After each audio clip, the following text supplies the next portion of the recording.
All right. Hold on. Make sure I got my notes.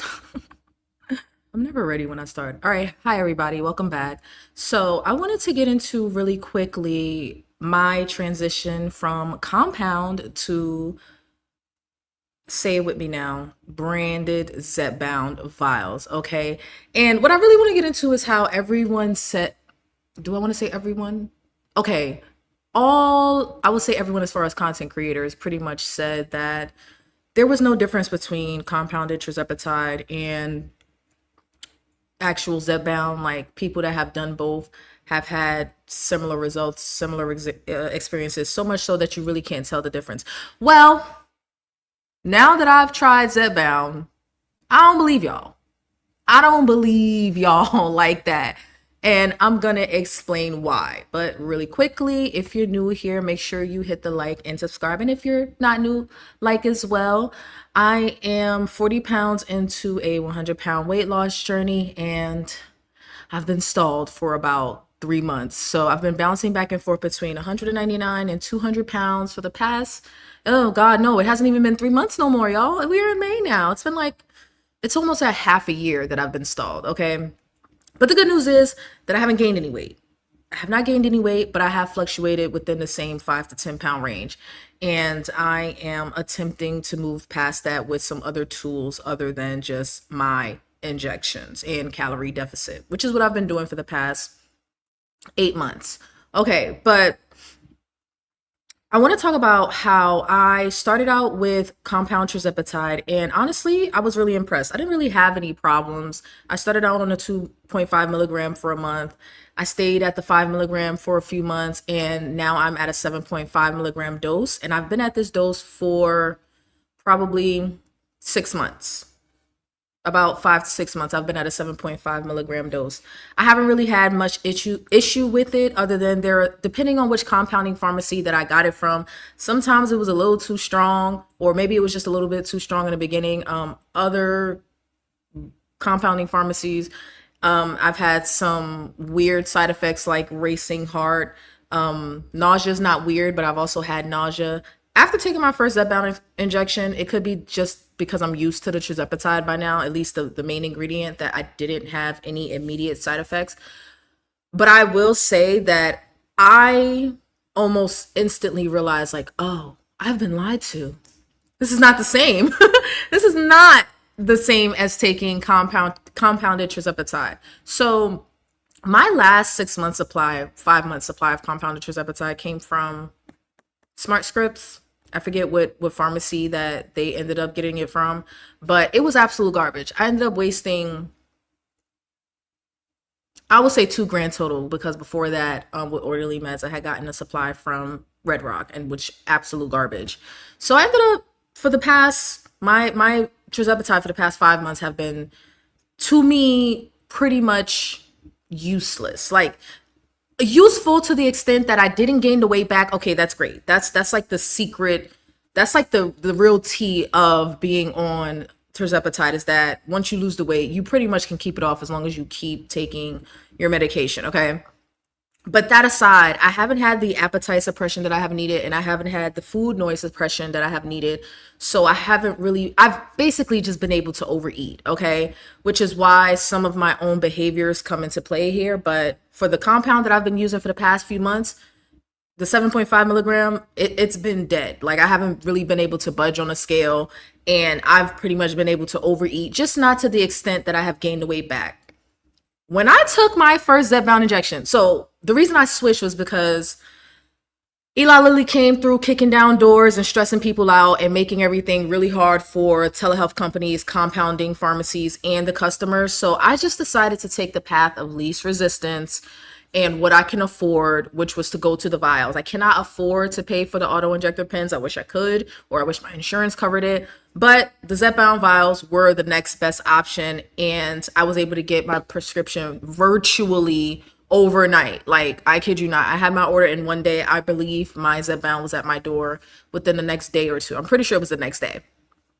Anyway, the point is, Eli Lilly kicking down doors. So I just was like, you know what? Let me just switch over to brand. It's easier. I don't have the headache. I don't have to deal with telehealth. There was that whole thing with Mochi. They were stressing everybody out.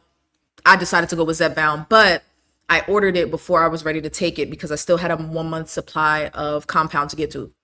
And let me tell you, that month that I was trying to get through my last vial of compound was miserable because I wasn't getting I wasn't getting the appetite suppression that I needed. It was absolute misery, or I should say the food noise suppression. Okay, the appetite suppression was sort of kind of there. Like I could at least, when I say I could overeat, I could, how do I want to put it?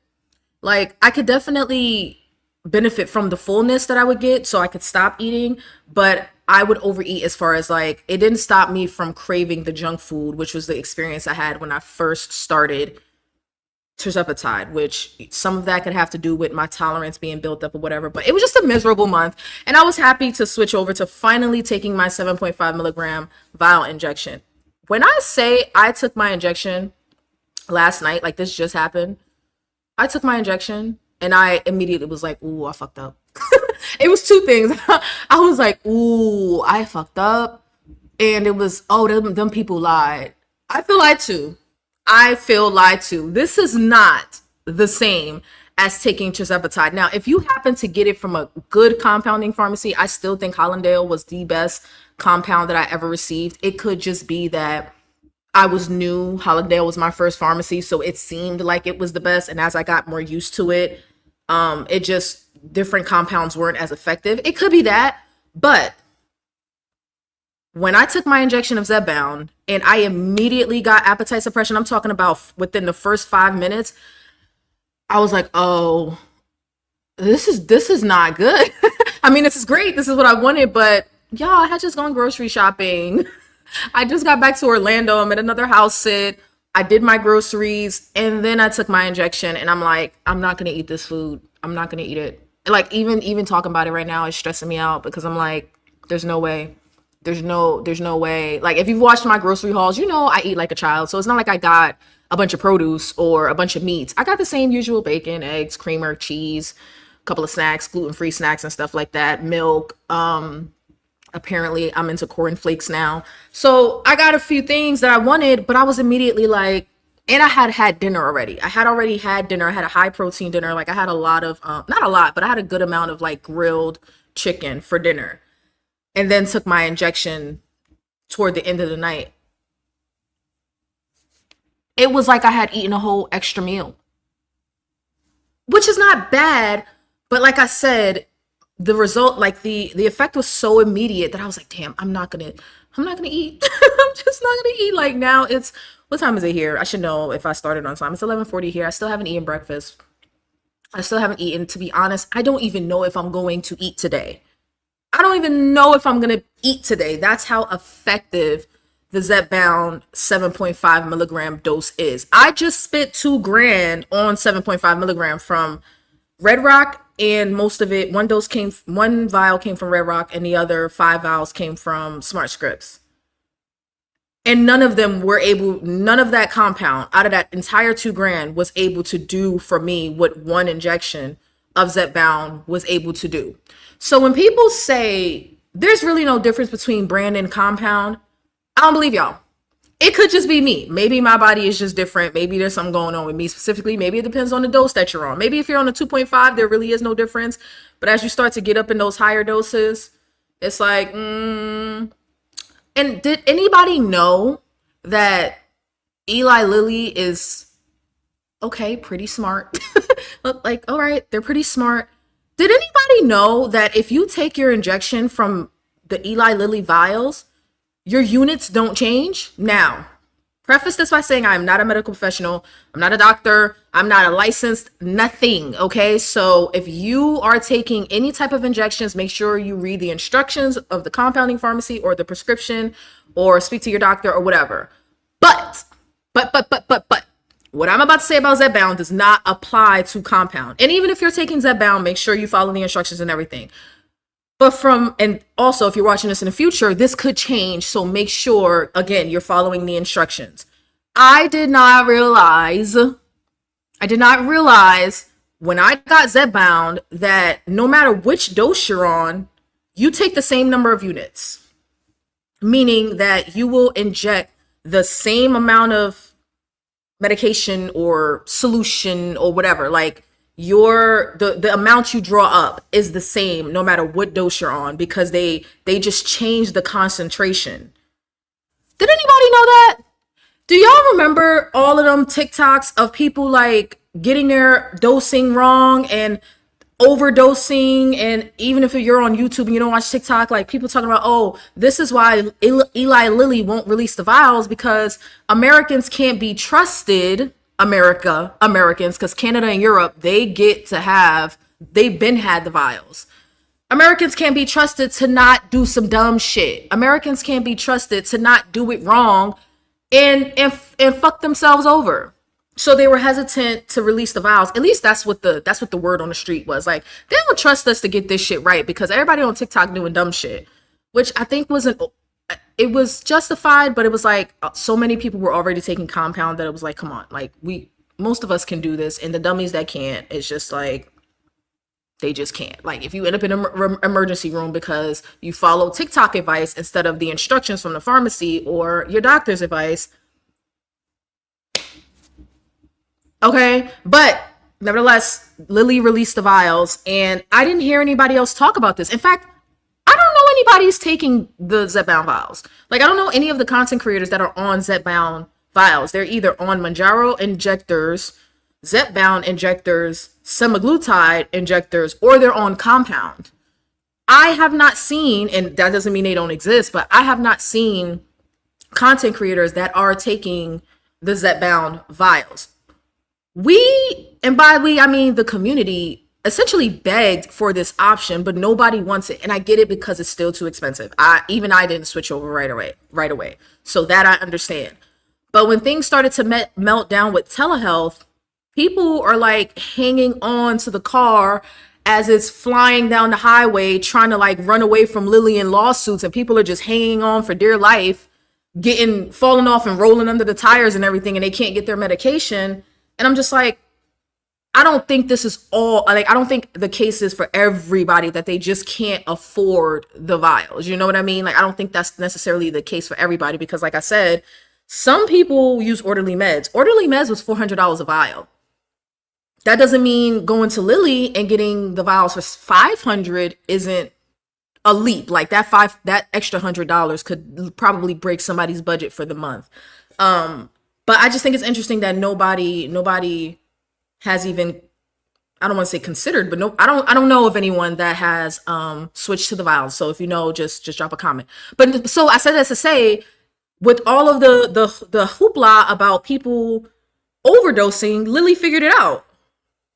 Or maybe they already knew this because they did it in other countries.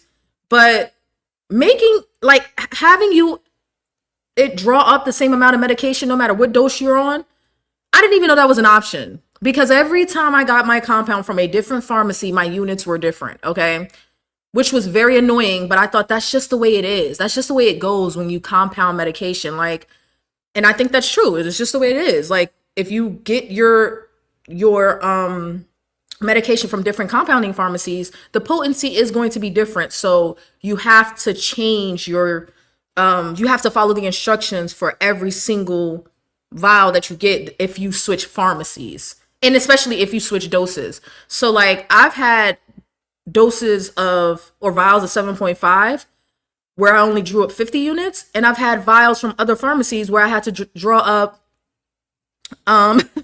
75 units. To me, that's annoying, especially when I was in that phase of telehealth hopping, which, whether you feel like that's the right thing to do or not, I was just trying to get my medication, and people were folding left and right. So I would order here, and then I would order from this telehealth, and just now I don't have to do any of that anymore. But it was annoying to constantly have to like be like, okay, 0.5 milliliter. Okay, that's 50 units. Okay, well, what about my other compound from this pharmacy? Okay, so they say draw up 75 units, and this pharmacy says draw up like only 70 units. Like, wait, how did you get that number? Like, it was a weird experience that I did not like. Is it Paquita? If I'm saying that wrong, I'm assuming it has an accent on it, but if I'm wrong, just let me know. Or is it Paquita? I have ZEPBOUND vials in my stockpile. Absolutely, especially with the long buds. Not buds. Buds are for compound with the long expiration dates. My ZEPBOUND doesn't expire until 2027, unopened. They don't expire.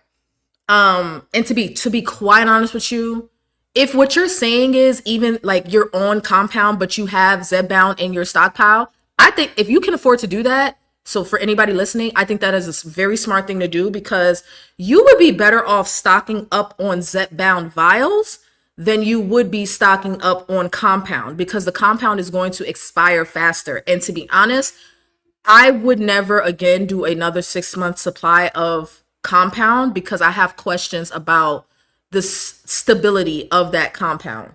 I have questions about how stable that compound is. I'm not sure those 6 months, I mean, talk to your pharmacist, but I'm just saying for me personally, I used mine up until the very end, and my injections were getting a little shaky toward the end. I was starting to feel a little weird when I would take my injections. To be honest, I didn't even take the last dose. I didn't even take it because I was just like, something doesn't feel right.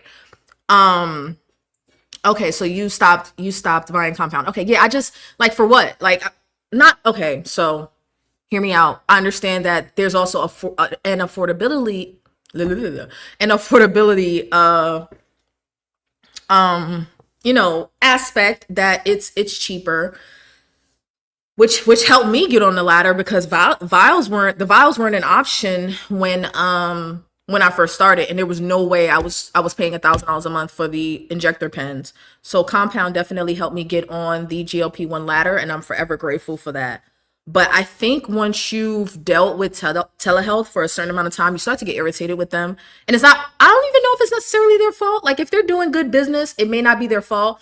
It's just what has happened with the lawsuits and the cease and desist and all of these different things. It just became very, very frustrating. And a lot of customers were left unprepared. You know what I mean? Like they were just left unprepared. They couldn't get their medication. And instead of getting to the point where I could not get my medication, I just decided to switch.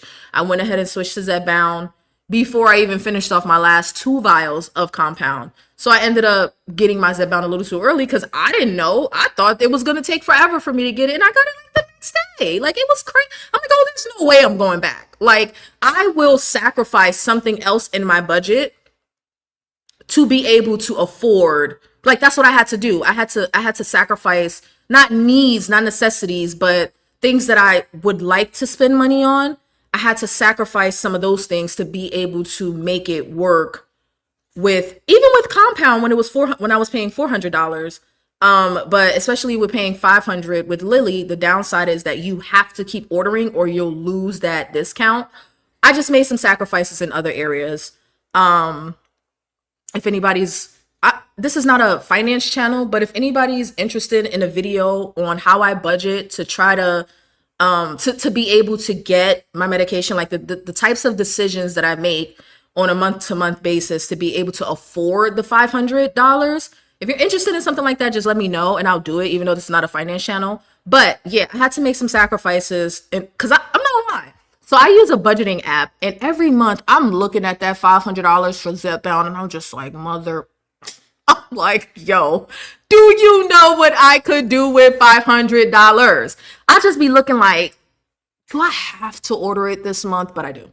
I have to, like, you have to order it, I think, every 45 days ish with Lilly, or you'll lose the discount. And I definitely don't want to pay $600 for the 7.5 milligram thing. That's another thing. The price in reference to the dosage is Lilly is close to getting this right. If they could just do, they just need like one more realistic price cut. Realistic. I'm not talking about $50. I'm talking about if they could do another price cut with it would preferably without needing to do it with some weird loophole like you have to order this amount of times within this amount of days. If they could just, without all the loopholes and the hoopla, get 5 milligram or 2.5 to 7.5 milligram under $500 and get 10 milligram to, what is it, 15 is the highest. If they can get that under, I would say 700, like if they could get that to about 550, Lily, come on. Like, you might have to fight for the business of those higher doses. But for those of us that are on 7.5 to 2.5, if you can get that below $500, I would say preferably below four, but I would take it at $400. I wouldn't say another mother effing word. I think, I mean, obviously, when in other countries they can get it for less than like $30, it still sucks. But being we live in America, just realistically speaking, it's not that, I don't think it's that big of a big deal business wise. Like, you already took a huge leap. I'm saying it like they listen to me. Y'all never know. But they already took a huge leap going from $1,000 pens to $400 and $500 vials. You can afford it. You can afford it. You can afford it. Like, just come on. They're so close. Like, they have made some good strides. They have been having their ear to the streets. They've been listening, but they're not ready to treat us like they treat the rest of the world with their drug prices. That's all it is. Because they can get away with it in America. They're not willing to, I mean, if I can charge you $700, why wouldn't I? It's not capitalistic to charge you $20 when I can charge you 700. Change the rules and I'll change my prices. It's essentially how it goes, but that's a whole other can of worms. Val says not ordering any more compound after this last supply, getting a new doctor in person who specializes in weight loss and can give me a prescription to order branded. It's too much drama with compounds. Guess, Val, I think we talked about that last time that you were going to switch over. And to be honest, I'm not sure what part of the world you live in or what part of the country. Maybe you're in the US, but your doctor, it would be nice if your doctor specializes in weight loss because they could probably be more understanding to the journey. But you don't even need that. Any doctor, any physician, whoever you go to get your physical can write the prescription. Whoever you go to get your annual, they can write the prescription. My doctor wrote me the prescription. I don't see her again for another 6 months. Unless something needs to change, my prescription automatically renews. She sends it off to the pharmacy, Gift Health, that Eli Lilly is working with to fill the prescription, and they just fill it. They ask you for the money. Every month they're messaging me like, it's time to refill your prescription. And I'm like, slow down, Turbo. Like, wait a minute. I just gave y'all $500 and I got 45 days. I'm not refilling it. Okay. Like that, like it's a real battle out here. Definitely too much drama. Absolutely. It's not, if that's all you can do to get your medication, I understand. But man, like if you can give up like paying for Starbucks for the month, like Starbucks is expensive. Some people spend like $40-$50 on Starbucks. Like that's a week. Like that's $200 right there. If you can give up like buying breakfast or buying lunch at work, like if you could give up something to just get the extra $100 or $200 to switch to ZEPBOUND vials, I would do it. Or if you could even if you're the type of person that's willing to work a second job. I know it sounds goofy, I know it sounds silly, but I am a second jobber. Like I'm that kind of person. If there's something that I need or want and I just don't have the money for it, I'm just gonna go work extra. But that, people shouldn't have to do that. We should just have affordable medication. Yeah, would love a budgeting video. I'm getting rid of credit card debt before beginning branding and utilizing my FSA, which should cover 6 months of. Okay, so here's the thing about that, Val. I'm gonna figure out how to do that video, right? Because I don't want to mess it up. But you're thinking exactly what I thought. So I maxed out. Now this is gonna switch over to. I'm so sorry, y'all. This is Val's fault, not mine.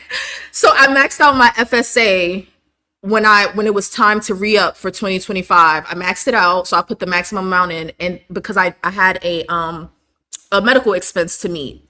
You hear me talk about my lisp and my mouth guard and things like that. So I used all of my my FSA for that, and it dawned on me I can use my FSA for ZEPBOUND. So the last of my FSA I used for my first order of ZEPBOUND. Now they did come back like, we need a receipt.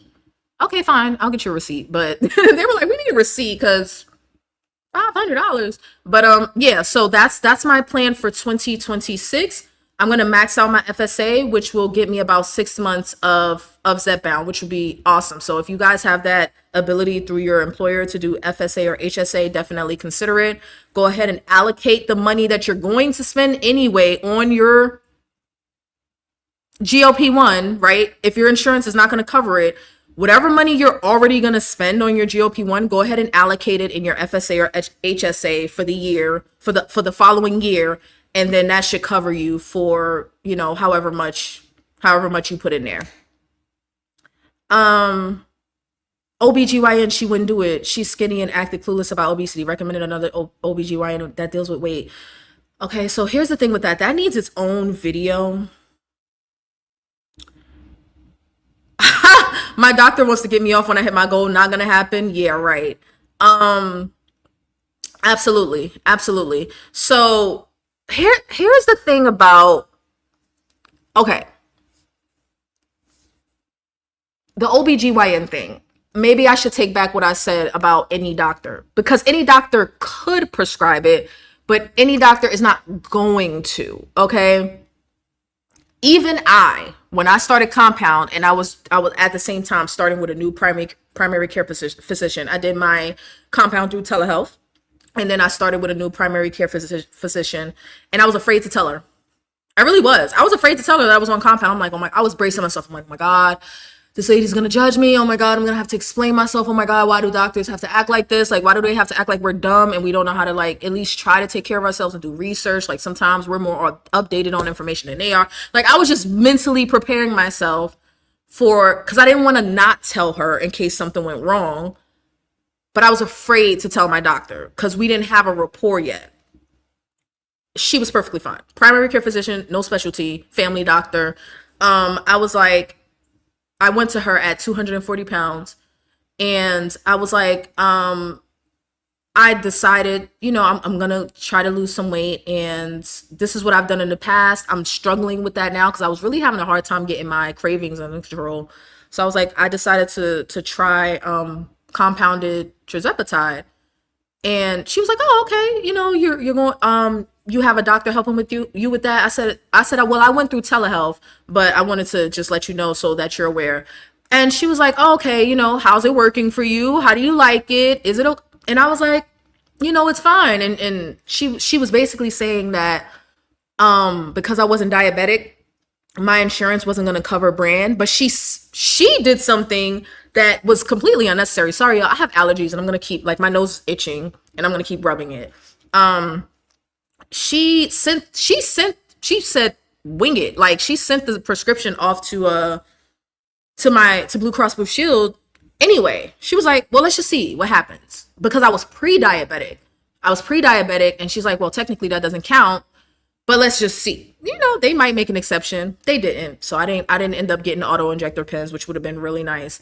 But also she took it up a notch, and she was like, I could recommend metformin. Metformin will help with the weight as well. I didn't know a lot about metformin. I knew a little bit.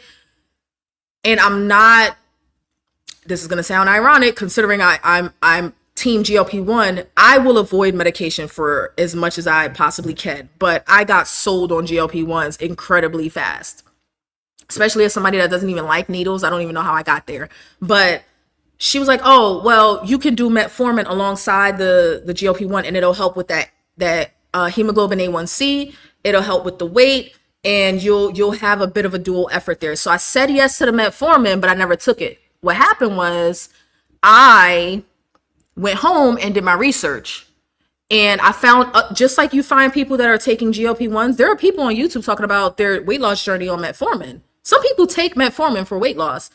I was like, oh, okay. So I found some people, and they were like, but the diarrhea. They were like, the diarrhea is insane. The gastrointestinal symptoms are insane. And I know you can have those symptoms on ZEPBOUND, but I'm telling y'all, it's not the same. It's like almost like it's like hit or miss on ZEPBOUND or tirzepatide. You can go either way. You can go the way of constipation or diarrhea, or you can have none of that.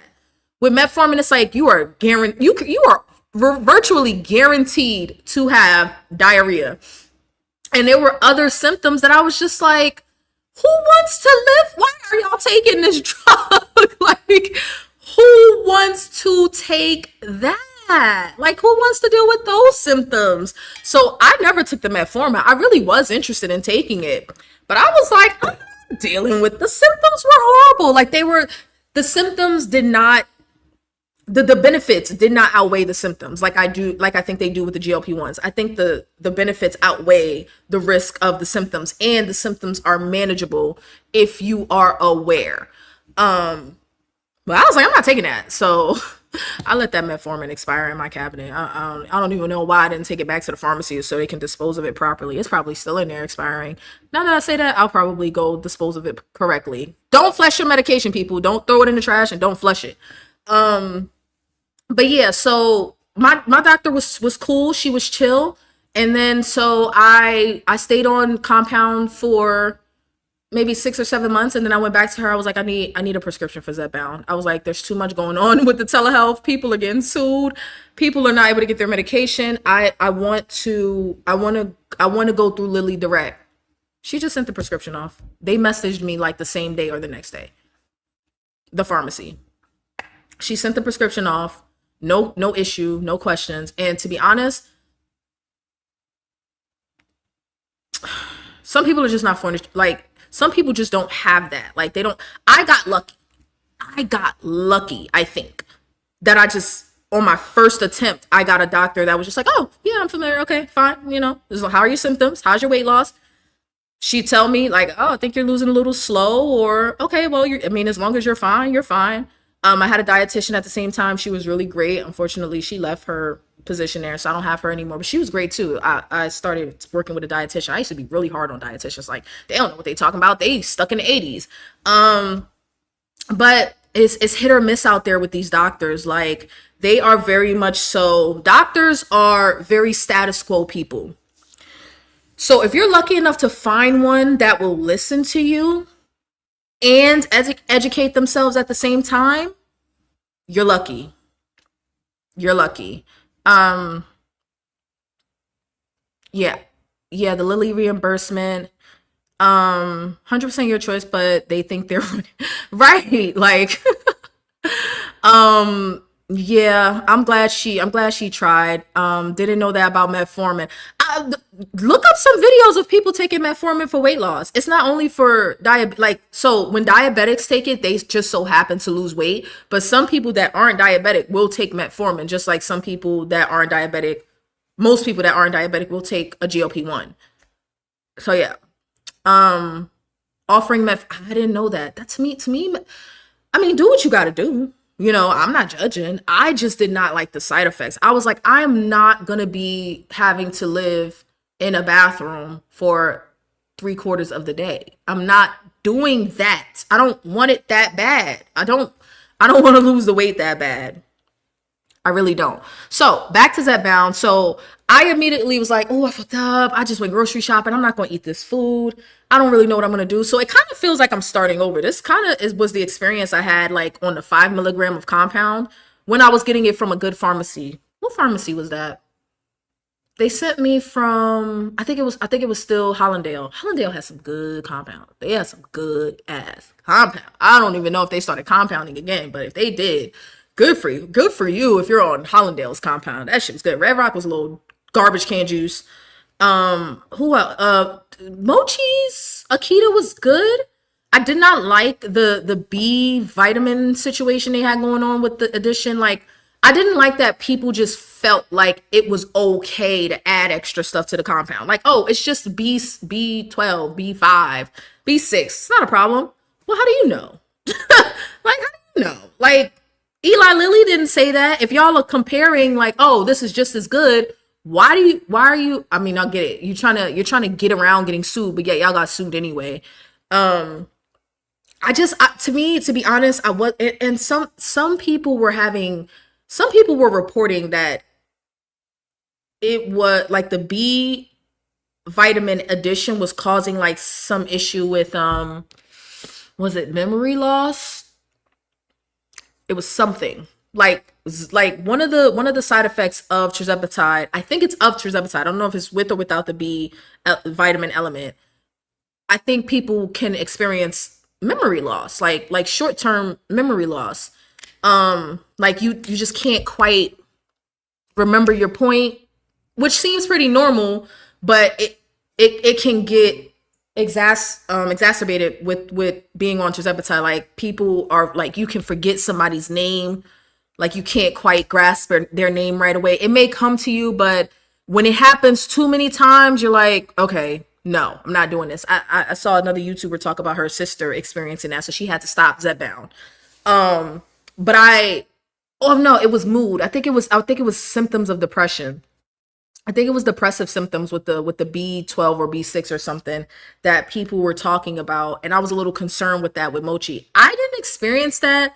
Mochi's compound was pretty good. I just don't want to find out. It's bad enough that like we could already find out in 10 years that this was a complete and utter shit show and that GLP-1s have destroyed our bodies. I don't fucking know. I don't need an extra element. Like, and then the people that did the compound with the B6, like, I don't, if you took compound tirzepatide from Mochi in 2024, like I don't need that commercial. I wasn't, I liked Mochi. I really did. I liked their compound for people that were okay with that element. I definitely recommended Mochi before all the drama started, but for me personally, I just preferred, it got to the point where Mochi was like my last resort. If I could get compound without it, then I would prefer to get it without it. But now we're beyond that.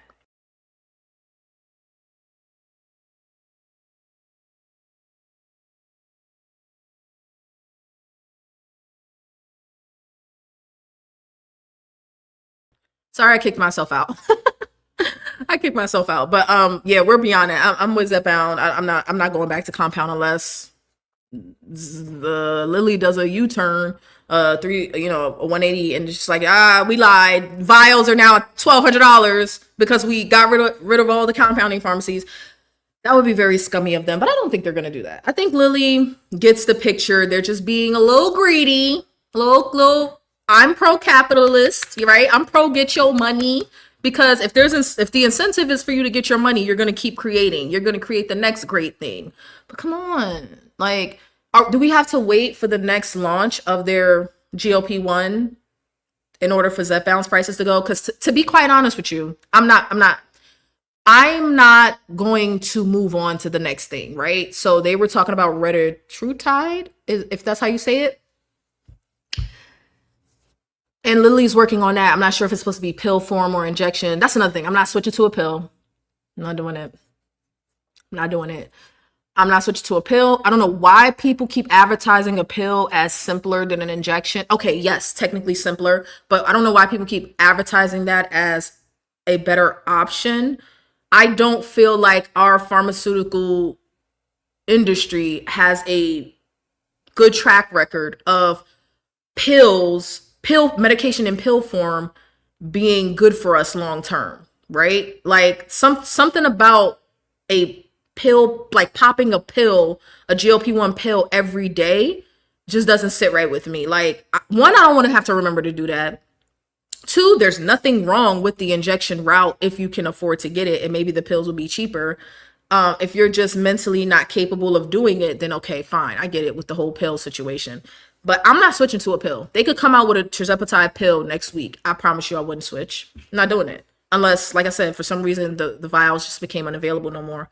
But I'm not switching to a pill. And when they come out with the next GLP-1, I'm probably not going to switch because it's probably going to be more expensive than the existing one. Unless they're smart enough to figure out a way to make it cheaper. They can make it cheaper. They just being stingy. Like, they do it for everybody else. Really interested to know how branded will feel versus compound without any additives because it's all overknown. I'm not sure what you meant there. I've taken NAD plus injection, which helps with mental clarity, but it's 225 with Ambo. NAD plus. NAD plus. I have seen that advertised. I'm not sure what it means, but I've seen it advertised at my, see what I mean about the memory loss? The brain fog. Hydrotherapy. I haven't done it in a couple of months, so I already forgot what it's called. IV drip. I've seen it advertised at my IV drip place. Let me see if I can look it up real quick. NAD plus. Oh, let me close YouTube. I don't know why that was still open. Hold on, let me see. Come on then. NAD plus.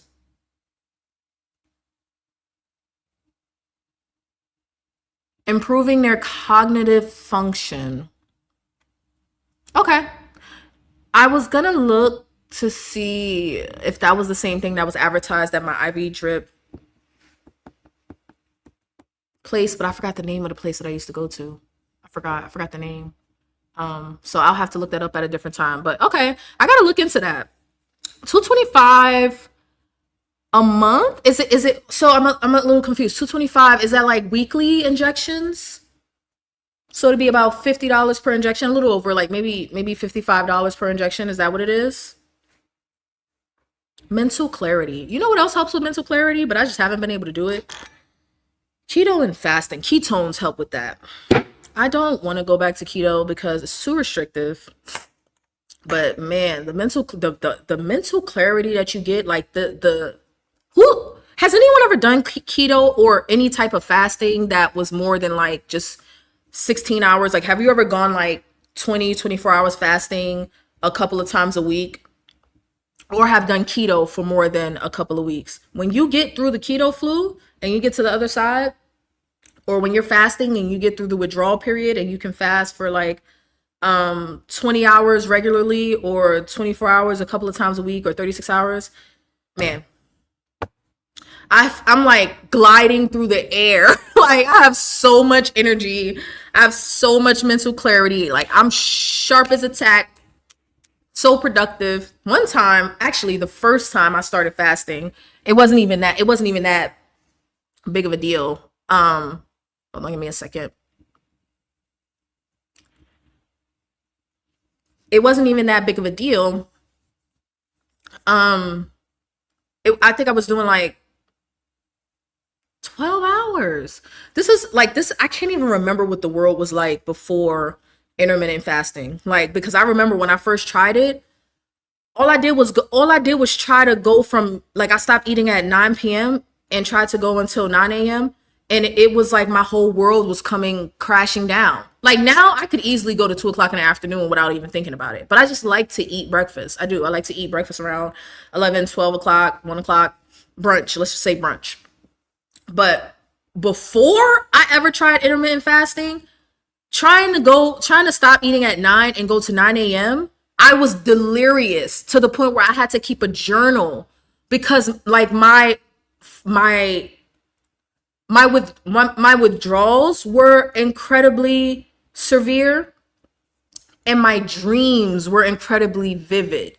Like, removing food for the first time ever, I started dreaming about dead people. Like, okay, I say that like in a grim way, but no, about family members that had passed away. I'll never forget it. I wonder if I still have the notes. I think I was on like my second or third day of trying to fast for literally just 12 hours. This is how you know Americans eat all goddamn day. You eat at 8 a.m., 12 p.m., 3 p.m., 7 p.m., 10 p.m. Like, you eat all fucking day. So to the point where when you try it for the first time for just 12 hours is like, that's not even fasting. Like when you're more experienced, that's nothing. That's just going to sleep and sleeping in the next day. Um, I became extremely delirious, and I started dreaming about family members that had passed away. Like, not nightmares, but I mean, I'm talking about like all in one. I say dreaming as if it happened more than once, but like, it was like during that first week, I would say the first 3 or 4 days, I had an extremely vivid dream of like my mom, my uncle, my godfather. It was like 3 or 4 people that had passed away. It was like in one dream. Like, I felt like I was hallucinating. It was crazy.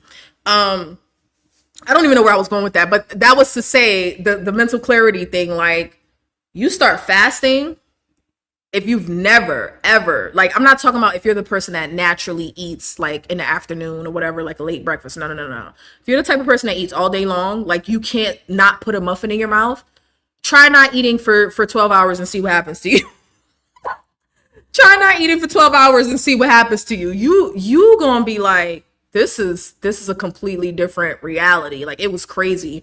When I started, so I said that to say, I was in school at the time, and I went to my class, and I had so much energy that I was just like bouncing off the walls. And one of my classmates was looking at me like, man, I want whatever she's on. Like, that's literally what she said to me. She was like, what the hell? I want what you're on. Like, what the hell is going on with you? And I was just like, nothing. I'm not on anything. Like, somebody thought I was high, like, because I was bouncing off the walls. I had so much energy. Those were the good old days. I don't really have the willpower to fast like that anymore because now I'm used to this about 16 hours. Like, I can stop eating at, let's say, 8 o'clock. Sometimes because I work till 1 a.m., sometimes I get hungry late. So let's say 10 o'clock. I can comfortably eat. I mean, I can comfortably go without eating without actually being hungry or having to think about it if no exercise is involved till about 1 or 2 o'clock. But I never actually make it there, which is about 16 hours. But I never make it there because I want to eat with my boyfriend or we go out to brunch or whatever. So we end up cooking at about 11 or 12. So 12, 14 hours is what I get on average, which is nothing. That's why I'm suffering with that's why I'm suffering with loose skin now because I won't fast. You know? No autophagy going on here. I did a 51-hour before.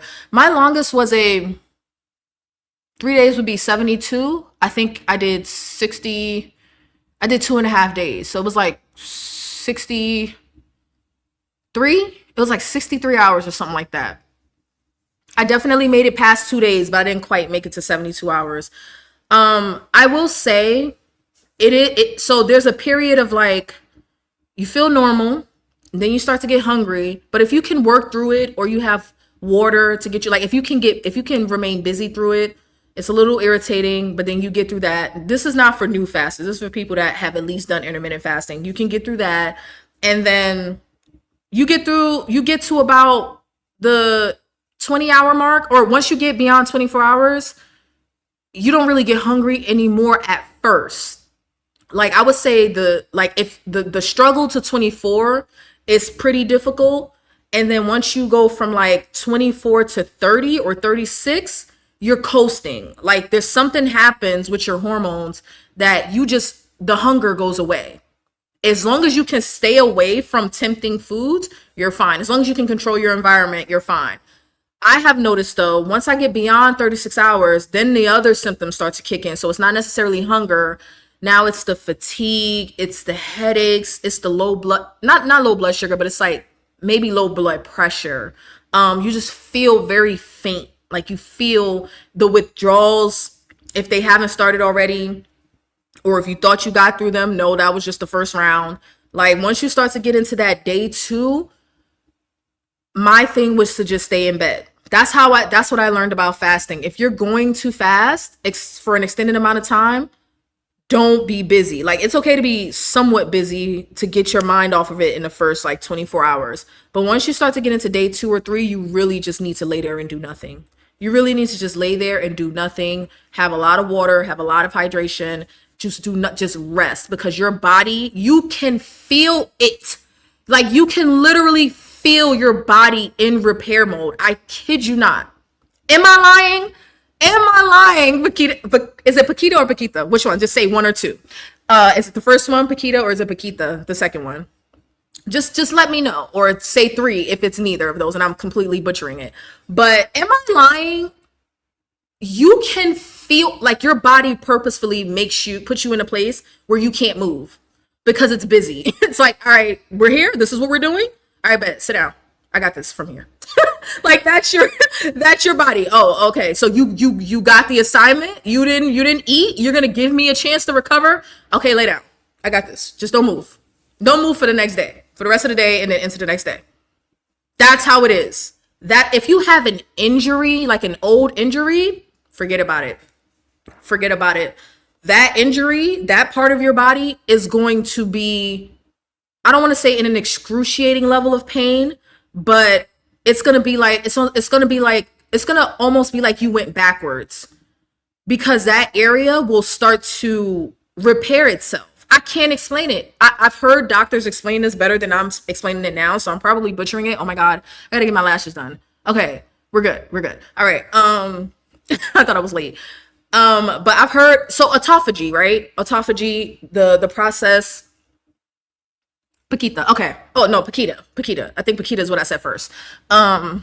So autophagy, right? So the process of the body breaking down, cells breaking down and repairing themselves, and renewing. It's a real thing, and you just won't understand it until you've been through it. Like, you can feel it, and to be honest, it feels like shit. Like, you get that initial high of like, oh, I have all the energy in the world. But once you get into about the 2 day mark and your body realizes the assignment, don't move. Just lay there and let it happen.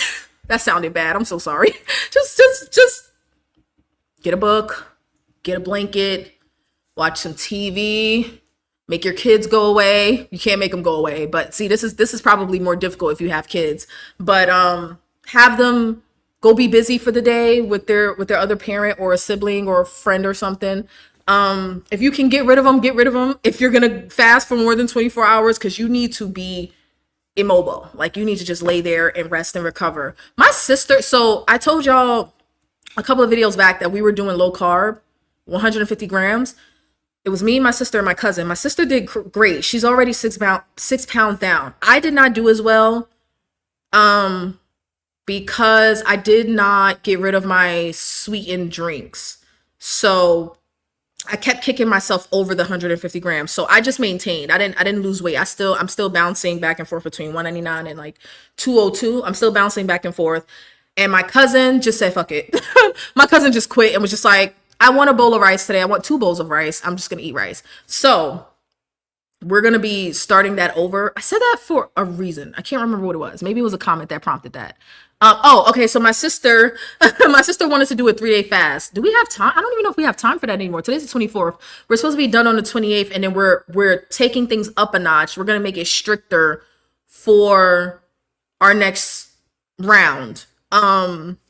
She wanted to do a 3-day fast. And to be honest, if we're going to do that, we got to start tomorrow. We should have did it this weekend. I gotta app. We probably won't get to do it. Or at least I won't get to participate, because if we were gonna do it before the 28th, we should have started probably yesterday or the day before. But anyway, so I didn't do as well because I kept drinking sweet coffee. Like, I have a coffee now. I forgot I had it. It was sitting here melting, but I don't have any sugar in it. Our parameters were 150 grams, but we did not specify that we had to get rid of any food. So the objective was to just measure what you were already eating and get it within those 150 grams. So if you had rice, if you had bread, did I tell y'all I went gluten-free again? We're going to talk about that, because I went through a depressing withdrawal. I can't believe I didn't do that. This is why I need to get back to my pre-recorded videos. But so you can eat what you wanted. It just had to be within 150 grams. And I think for the most part, no, I won't even lie and say for the most part I was doing that. My coffee was taking me over. My sweet coffee was always taking me over, because I was measuring everything in the Lose It app.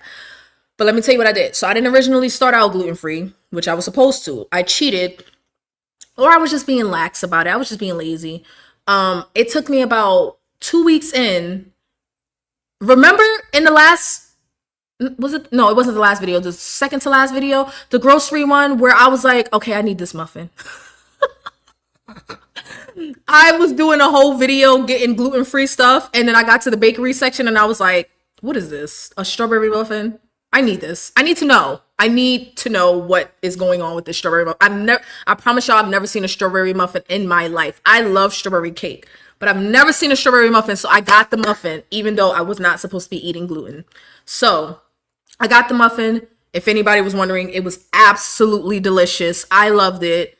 But after that day, I went cold turkey. I was like, okay, I gotta stop, because I'm not losing weight. My sister was kicking our asses. She was sending me pictures of the scale, 3 pounds down, 4 pounds down, 5 pounds down, now 6 pounds down. Like, she was kicking our asses, and we're like, kick her out the group chat. Like, like, she's not invited to the next one, because we over here fucking around, and she over here just doing shit, like taking shit seriously. Like, you're supposed to make excuses and not make progress. That's what you're supposed to do, like us.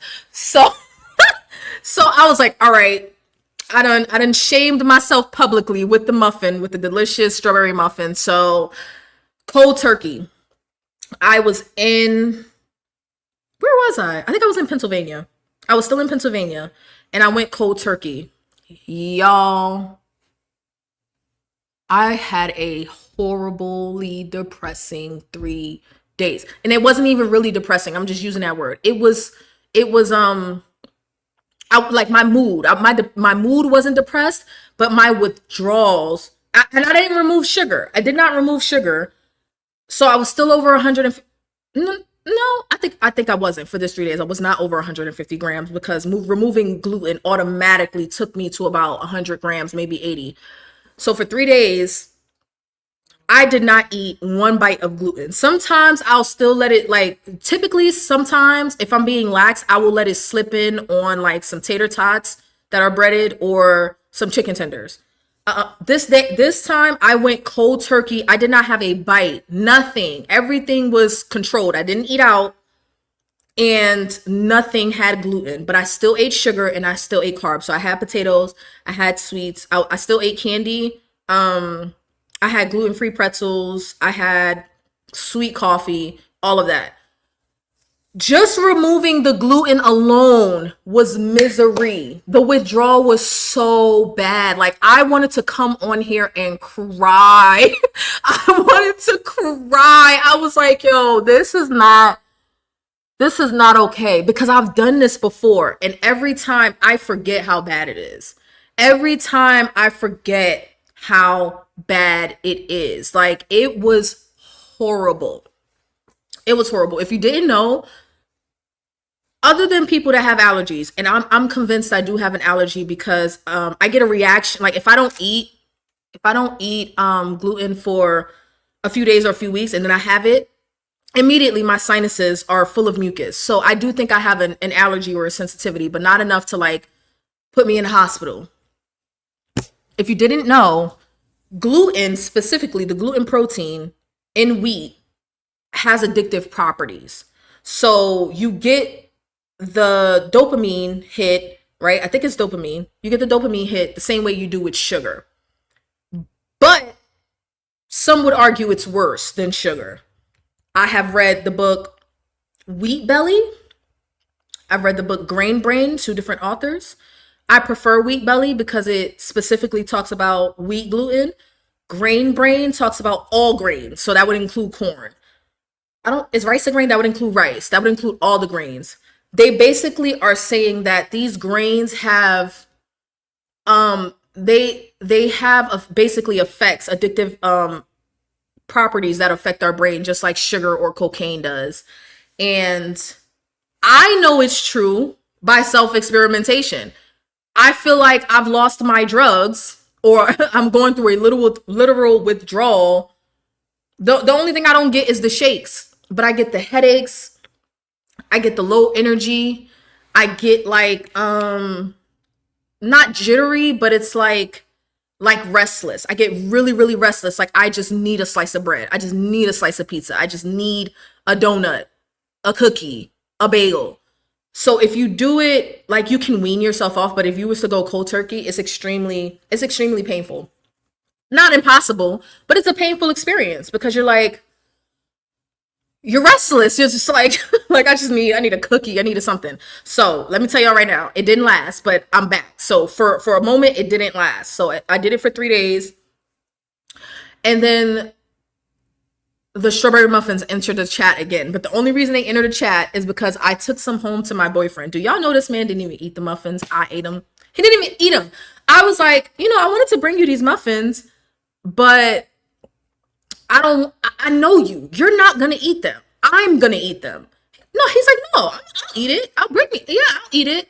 No, you're not. You're going to let it sit there. And because it's sitting there, I'm going to eat it. This is why, like, when I remove foods from my diet, they cannot be in the house. Like, it has taken him probably a year and a half. It took him when he moved to my city. Like, when we moved in together, it took him about a year and a half to understand. Like, he's one of them people that's like, I don't understand, why can't you just not eat it? Like, just because you can't have it don't mean I can't have it and I want it, and why can't you just not touch it? He don't understand the whole addictive component, right? So I'm like, you're not going to eat these muffins. I'm going to eat them, and then I'm going to be pissed off because I ate the muffins knowing that I shouldn't have been eating them. So long story short, I brought the muffins home. He didn't eat them. I ate them.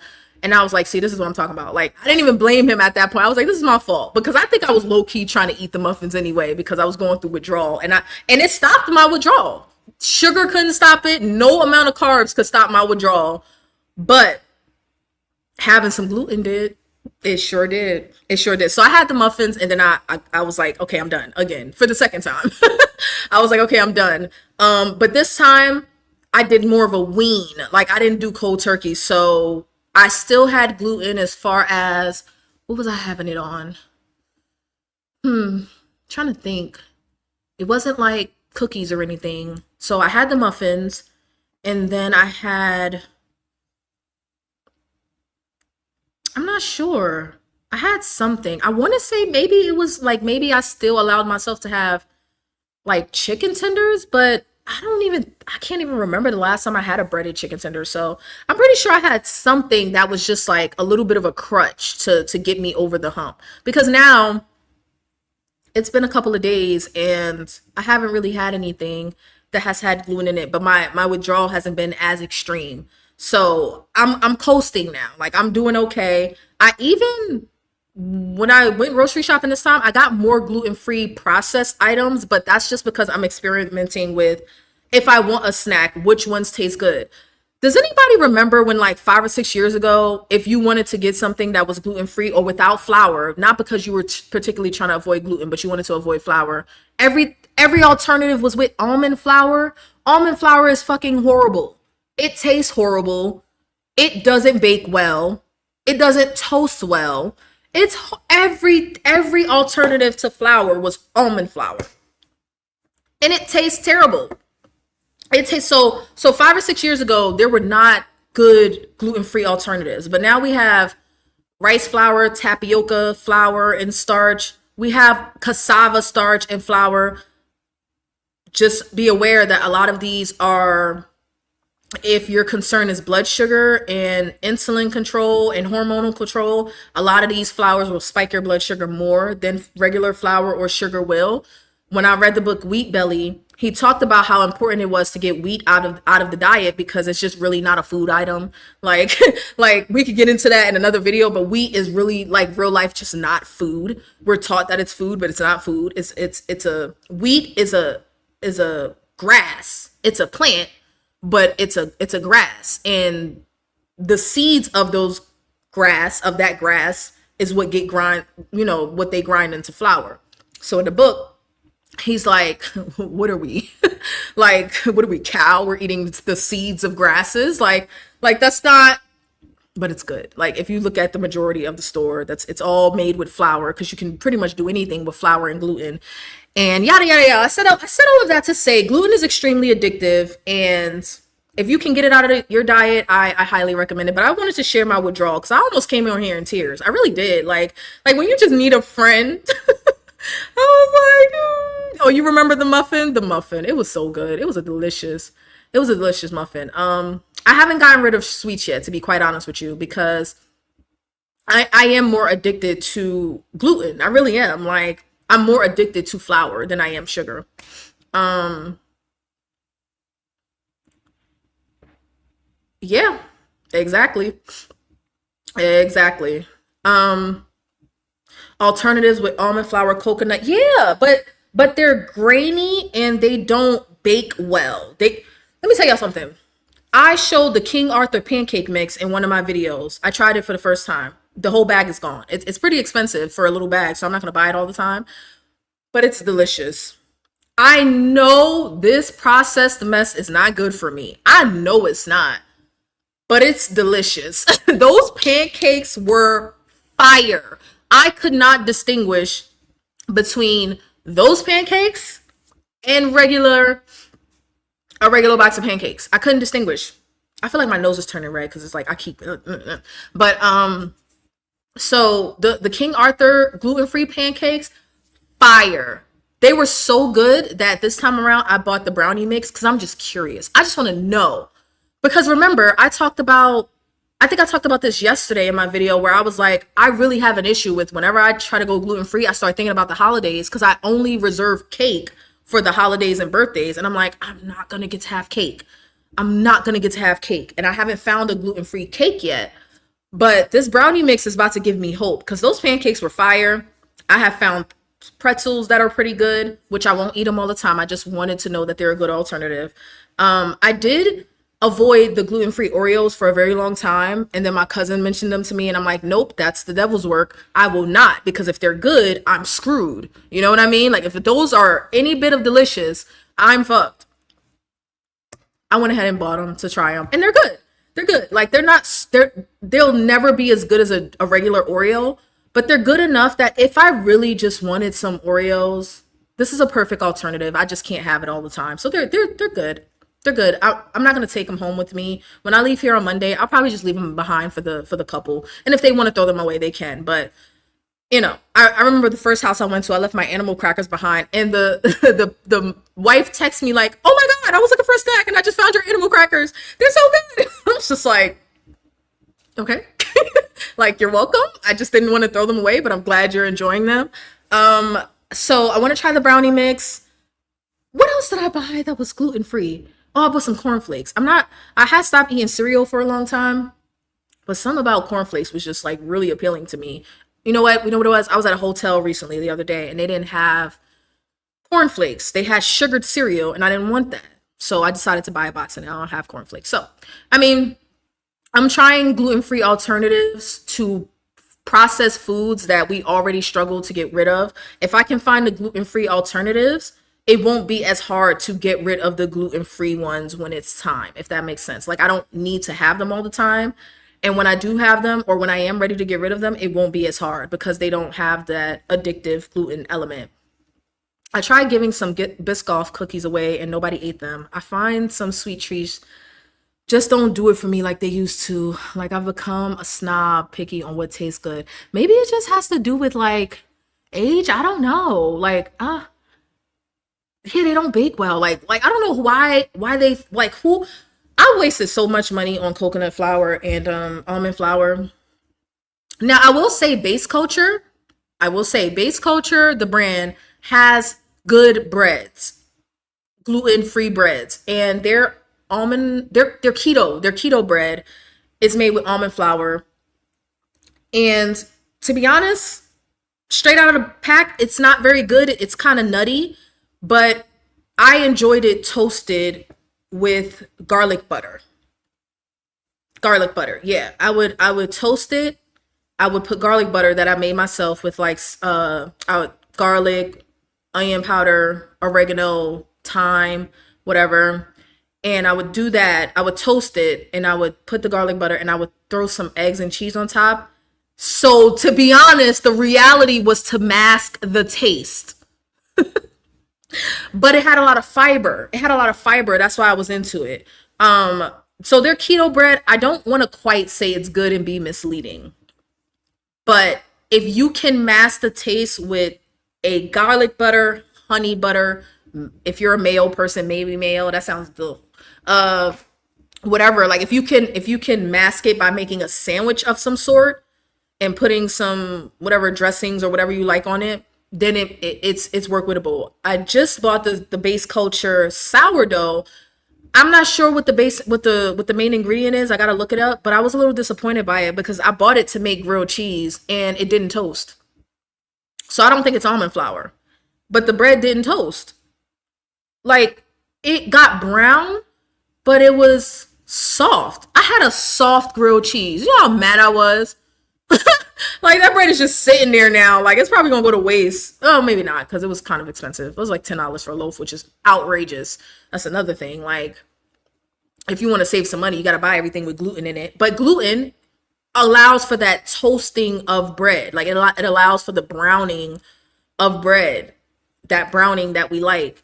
And this one it browned, but it didn't get crunchy. Like, you know, when you eat a grilled cheese, you kind of want it to be toasted, and it didn't do it for me. I wasn't feeling it. But I said all of that to say I'm trying different gluten-free alternatives. I am back on the wagon. Sugar has not left the chat.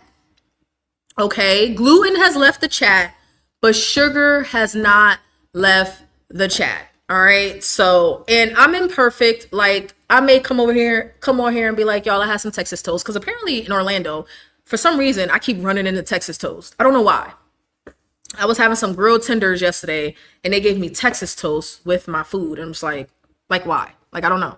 Anyway, I'm not, my goal was not to be on here forever. I was on for 2 hours last night. So I'm going to start wrapping up. And I just wanted to say, for anybody that is on a GLP-1, or if you are interested in a GLP-1, there's absolutely nothing wrong with going the compound route.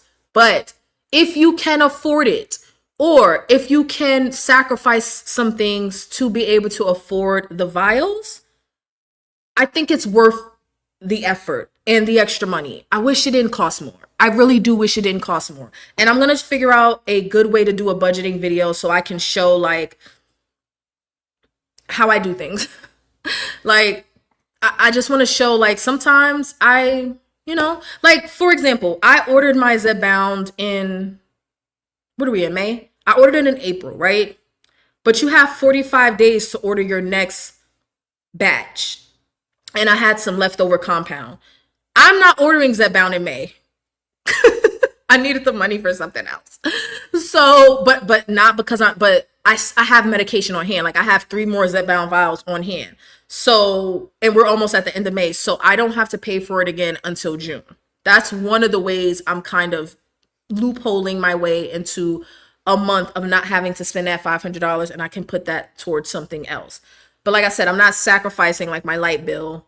I don't have a car note, or I'm not sacrificing car insurance. I'm not sacrificing rent or anything like that. Some people may end up in that situation, and that's more of a reason.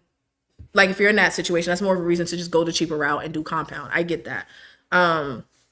But I will try to work on a budgeting video. Probably not a video. It'll probably be something like this so I can talk and see what people are thinking or what other people do.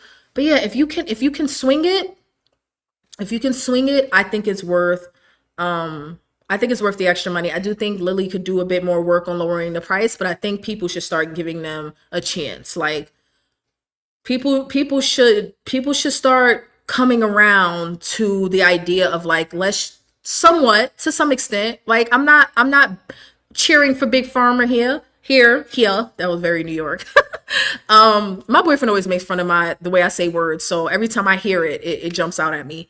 But I'm not saying we got to pom and cheer for big pharma, but Lily did an amazing thing here with tirzepatide. Like just like Novo Nordisk did an amazing thing with semaglutide, Lilly, I cannot deny they have a wonderful product, and I don't feel bad about supporting that product. I just wish it was more affordable, right? Like I just wish it was more accessible. But I think some more people should come around if you can swing it, and it'll give you less of a headache, and you'll get your medication much quicker. Like the turnaround time for compound is like a week, isn't it?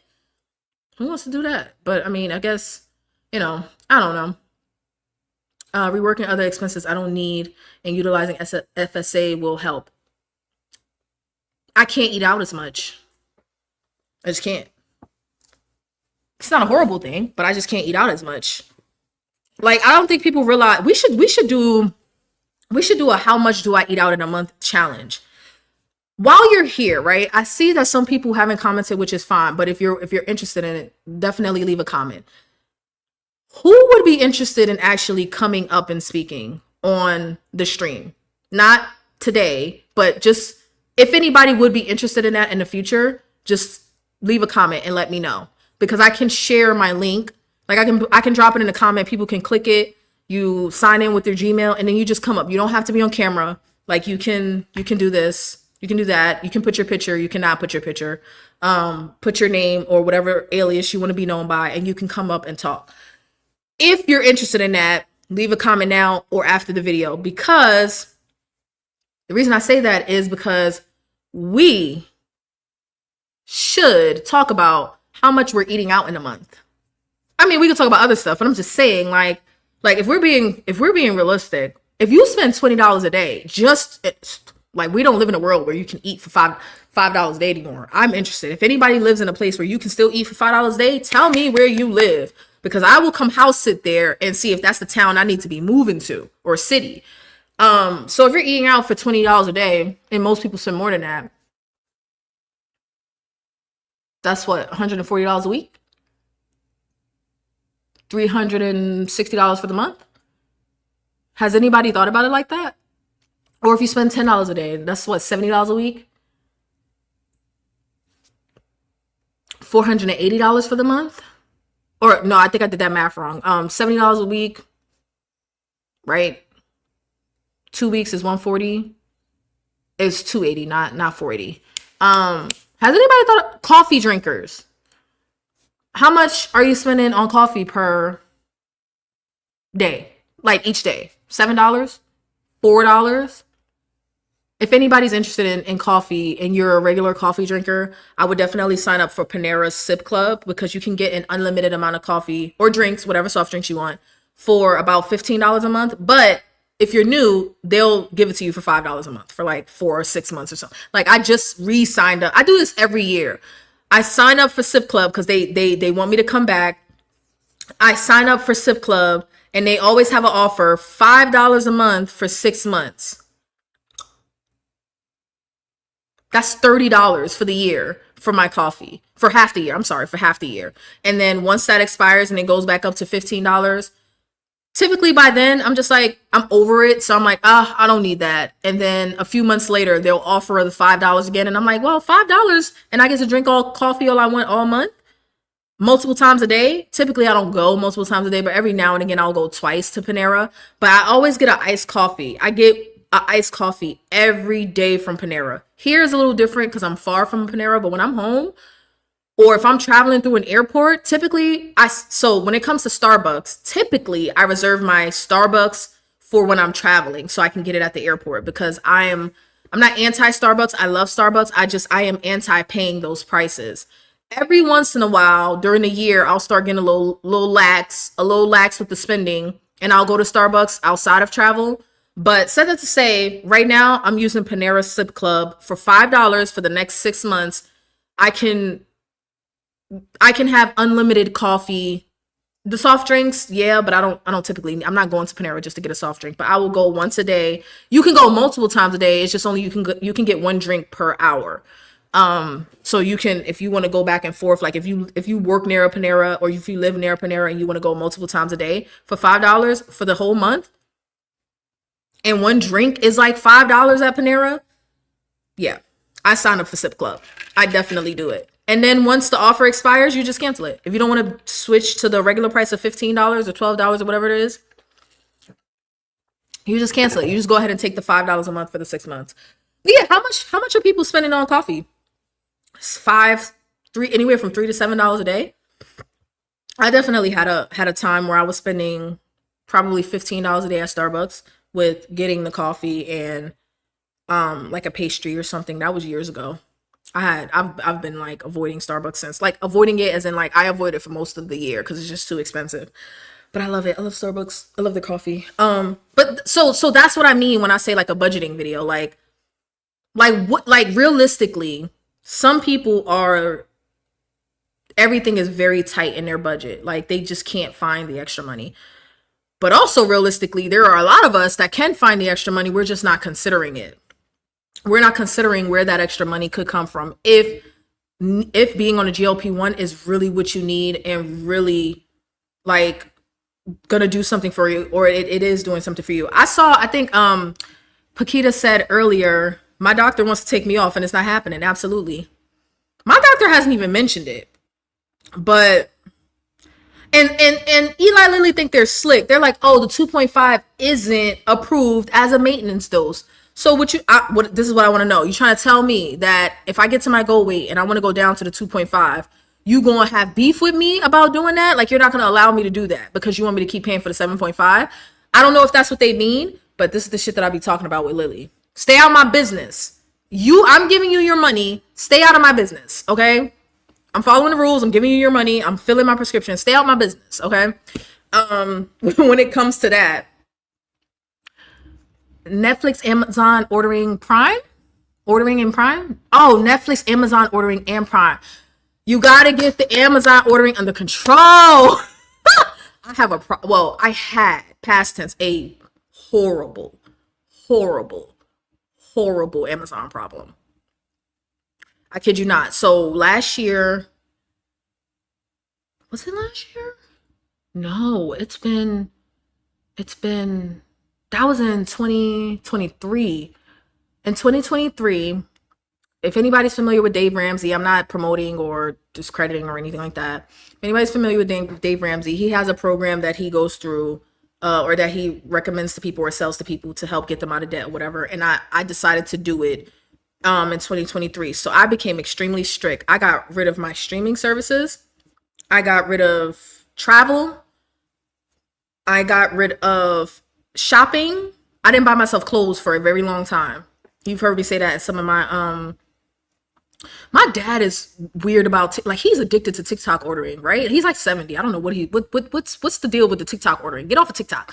But basically I shut everything down for like about 8 months and I was able to clear up about 15 grand of debt in a short amount of time. But being that restrictive really just slingshot me in the other direction. Like I was so restrictive for so long that I burned myself out. I burned myself out. Like I did not spend extra money on anything. Any extra money I had went to debt and I worked a second job.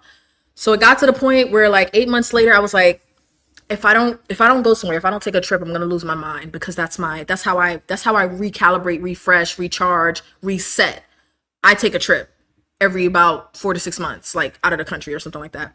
So I just gave up. No, I didn't give up, but I was just like, I need a break. And my break made me backslide.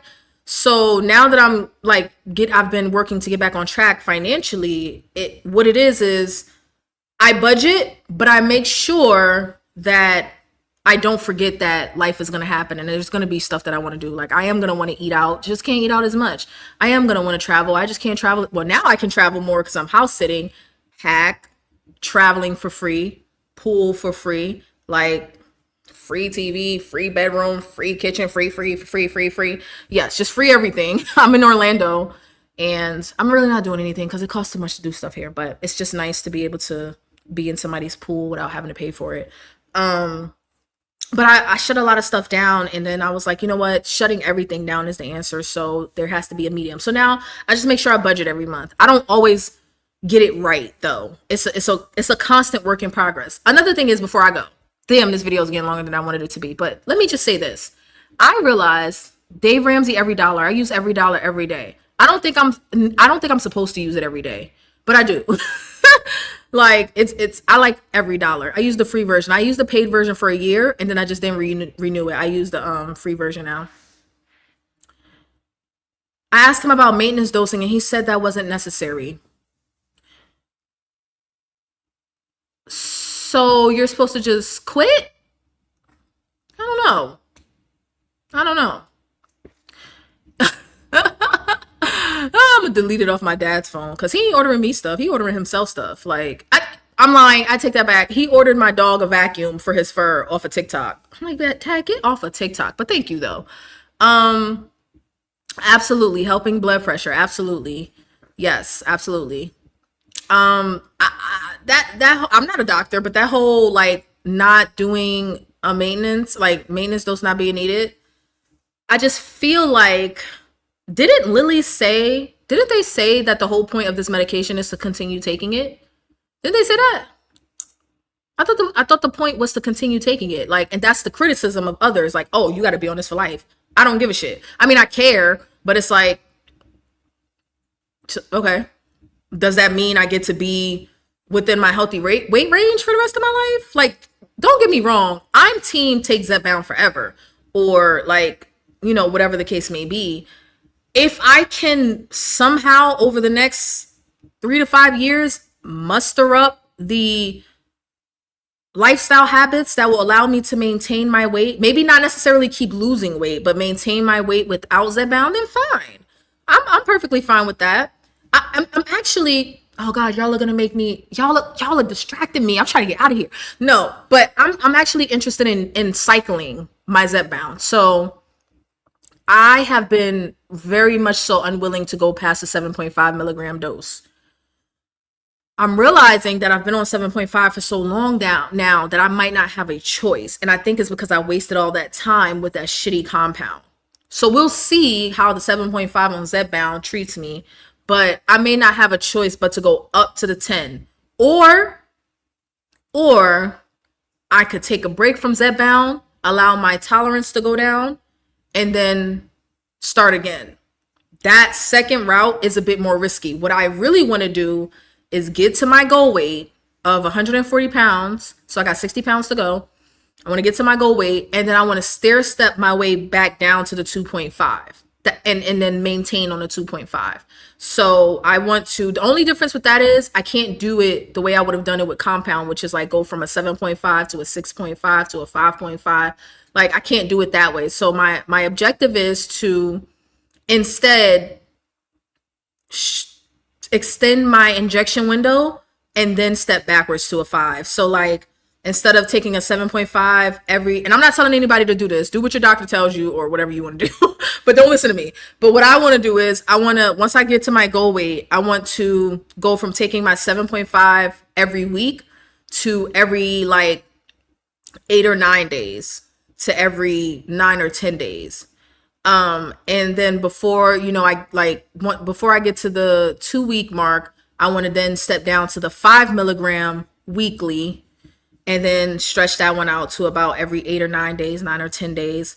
Once I get comfortable with that, step down to the 2.5 weekly, and then ultimately be on the 2.5 every week and a half or bi-weekly as maintenance. I don't even want my maintenance to be weekly, because the thing about it is I need to learn how to live without extreme, not necessarily extreme, but I have to develop some habits. Like some of this is within my control. I can't just rely on ZEPBOUND. Yeah, I could, but I don't want to. Because anything could happen. I could lose my job and then not be able to afford this medication anymore. I have to develop the habits to make this work with or without ZEPBOUND. But if I can have the ZEPBOUND and make it a lot easier on myself, I am team have the ZEPBOUND and make it easier on myself. But I have to be able to develop some habits to not have to rely on it completely. I just hope that I don't have to come to that reality until I actually get to my goal weight. Like once I get to my goal weight, I want to know how to maintain it with GLP-1 assistance, not necessarily GLP-1 being the primary method. So that means more fasting has to take over, more exercise. Like I have to continue my weightlifting. I have to continue being gluten-free at least 98% of the time, preferably 100% of the time. I have to continue to monitor how much sugar I'm eating. So all of these other aspects in addition to the GLP-1. 12.5 milligram, 9 pounds from goal. Where did you start, and what's the final goal? I'm nervous about going past the 7.5 milligram. But you know what else is making me nervous about that? The fact that every time you go up in dose, you have to take more. With compounding, you have to take more. Like you have to draw up more medication. That was stressing me out. Because when you're at the 2.5, you just inject really quickly. But when you go up to 50 units or 75 units, depending on which one you're on, there's a lot more in the syringe, and to avoid discomfort for me, I always have to inject really, really slowly, and I just hate the process. But with being on ZEPBOUND, because it's 50 units no matter what, maybe that fear is not necessarily there. But I also don't want, like I said, I don't want to have to go up to a 10 milligram. I really don't want to. Like, I really want to just get to my goal on 7.5, but I've been stalled for so long that I may not have a choice. And to be honest, I wasted time with the compound, but it was also my own behavior, because I wasn't getting the help that I needed from the compound. Like I wasn't getting the food noise suppression that I needed. So yeah, it took me a little minute to realize that. Like I'm not the type of person that sees a stall and just goes up to the next dose. Once I stall, I start going back to the drawing board. Like, okay, so where are my carbs? What's my fasting like? What am I eating during the day? What am I drinking? How often am I eating? I start going back to that. The difference is I haven't been doing that. I've been talking about doing it, but I've been struggling with it because of my exercise. Because when I exercise, I need to eat. It's been a struggle to figure out when to eat less or when not to eat at all. So I haven't worked it out yet. 10 milligram, Okay, down 43 and a half pounds. Congratulations. Um, oh, I have to eat. You always trying to get me to eat more. I'm working on it. You know I like my thick cut bacon. I'm working on it. Started at 219, now at 175. Girl, you better go. Like for real. I cannot. Listen, let me tell y'all something. When I get to 140, y'all not gonna be able to tell me nothing. Which it's okay because y'all are on my side. Like we're a little vain on this channel, okay? But everybody else that's not here, okay? When I get to 140, ain't nobody gonna be able to tell me nothing. And to be honest, there's a part of me because of my height that feels like I'm gonna get to 140 and realize I have room to keep going to 130, 125 ish. But hold that thought. Like we're gonna play it by ear. We're gonna see. The lowest I remember being as no, I wasn't an adult. I was still a teenager. So the lowest I remember being at 16, 17 was like 160, 165. And I was still the fat kid. Like I was still at 165, 5'3". If I need, do I want to, I should show y'all the pictures. I just be looking back like I let people tell me I was fat. Like I was like, I look like a toothpick compared to now. When I look at my pictures, my high school pictures, when I was 120, not 125, shit. When I was 160, 165, I think it was technically 163. When I was like a sophomore in high school. Now there was a point where I had gained a bunch of weight. So like in my freshman year or sophomore year, I had made it up to like 180 something, and then I had lost about 25 pounds and made it down to 160 something for my junior senior year. And I just be looking at my pictures like I let people tell me I was fat. Now, okay, so for me being 165, my friends were like 120, 115. So yeah, okay, I was 50 pounds. I weighed 50 pounds more than them. So yeah, I by 2010 standards or 2012 standards, sure, like okay. But I was like, man, I wasn't fat at all. Like, yeah, I wasn't fat. But still, 160 is still overweight for my height. And I talked about in yesterday's video how I've just come to the realization that it's not just about how I look. I really just want to be within a 5 to 10 pound range up or above my healthy weight for my height. And my healthy weight for my height, I think it's about between 125 and 140. So 140 is my goal. Like the higher end of my weight range is the goal.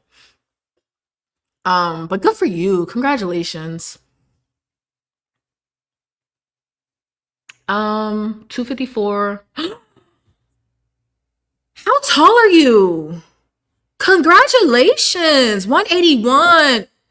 Look, I always say this. Like when I was 240, I was like, if you would just get me to 215, like I will be okay. And then I got to 215 ish, and I'm like, if you could just get me to 200. Like it's always, I'm like, all right, like now that I'm at 200, I'm like, just get me to 199. And then I got to 199 and I'm like, all right, like if you could just get me to 185.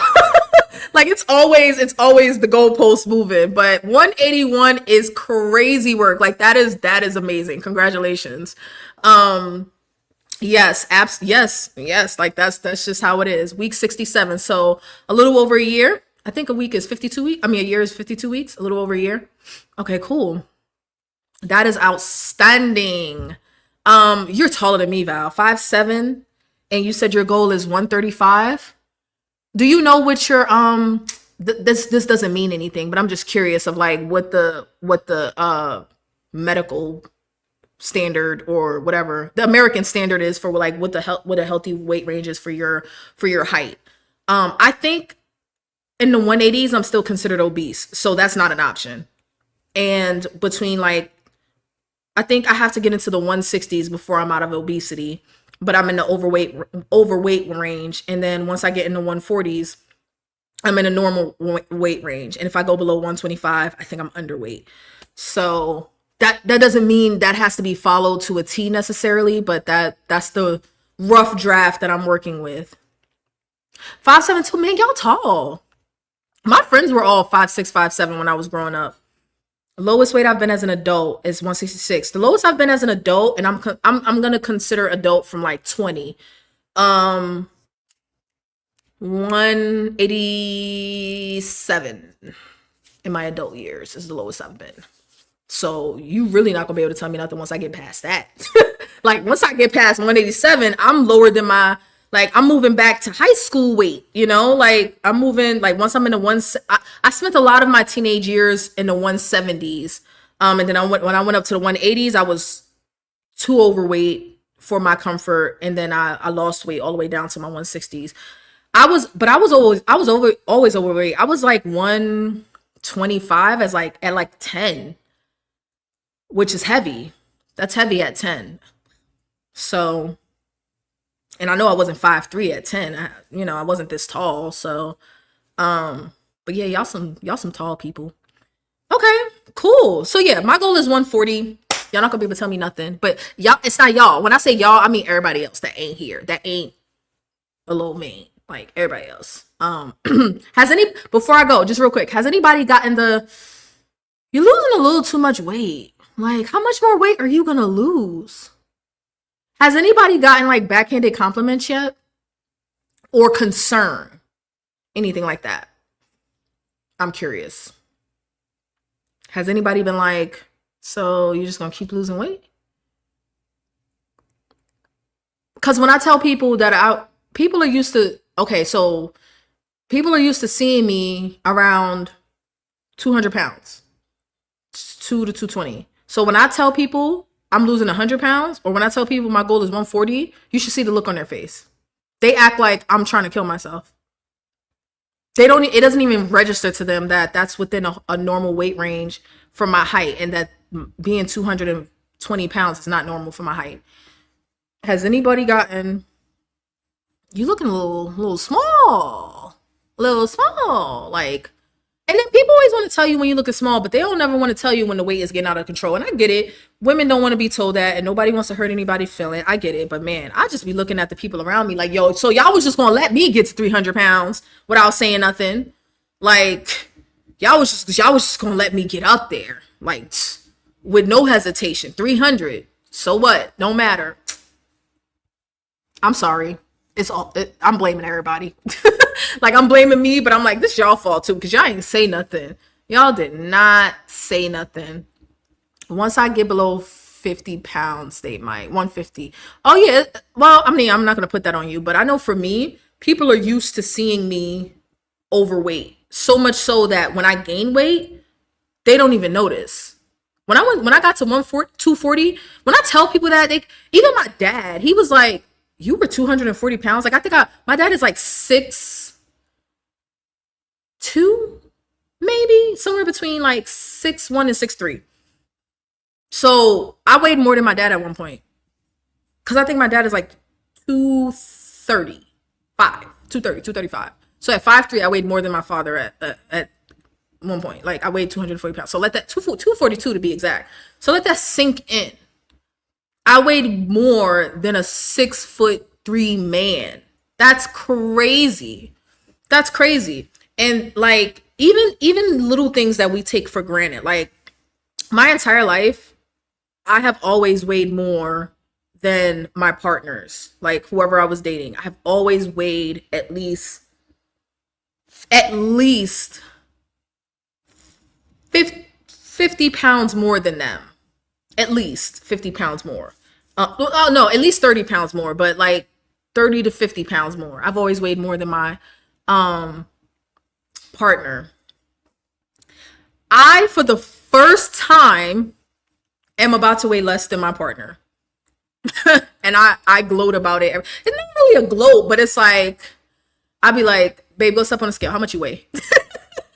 Because like he's around 200 pounds. He's around, he bounces back and forth between like 195 and 205 or something like that. So I'm this close to weighing less than my boyfriend, and I cannot wait. Like, I'm going to make an entire scene about it. Like, it might be its own video. I might do a video, like, especially when I get to my goal weight. Like, do y'all want to know how I'm going to celebrate my goal weight? Like, this might sound stupid, but y'all want to know?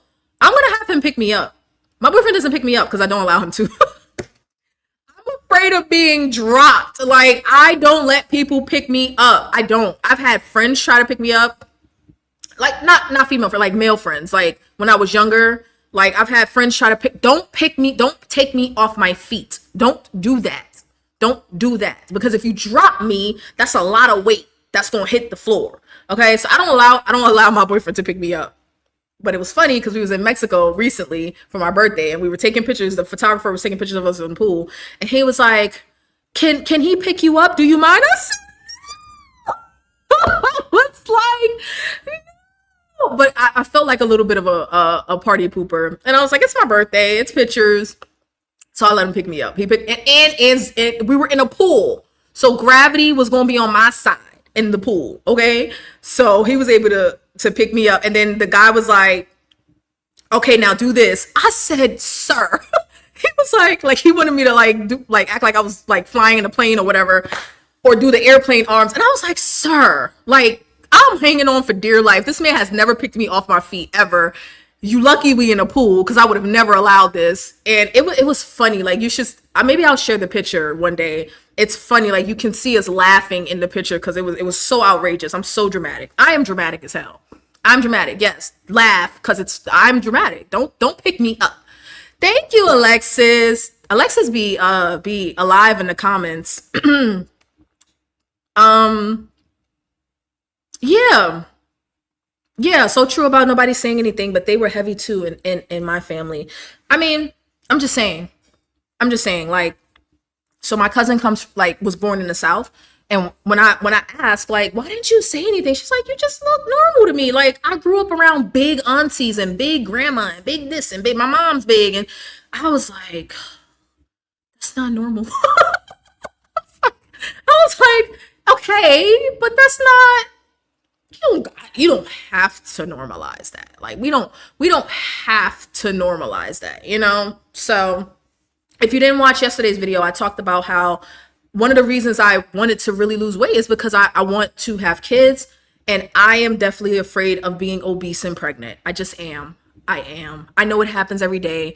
I know it happens every day. But it's one of those risk factors that really, really scares me. Bad enough Black women have it really hard in these birthing streets with the death rates. I just don't want the extra risk, right? We already are fighting against, a system of doctors and institutions that don't listen to us.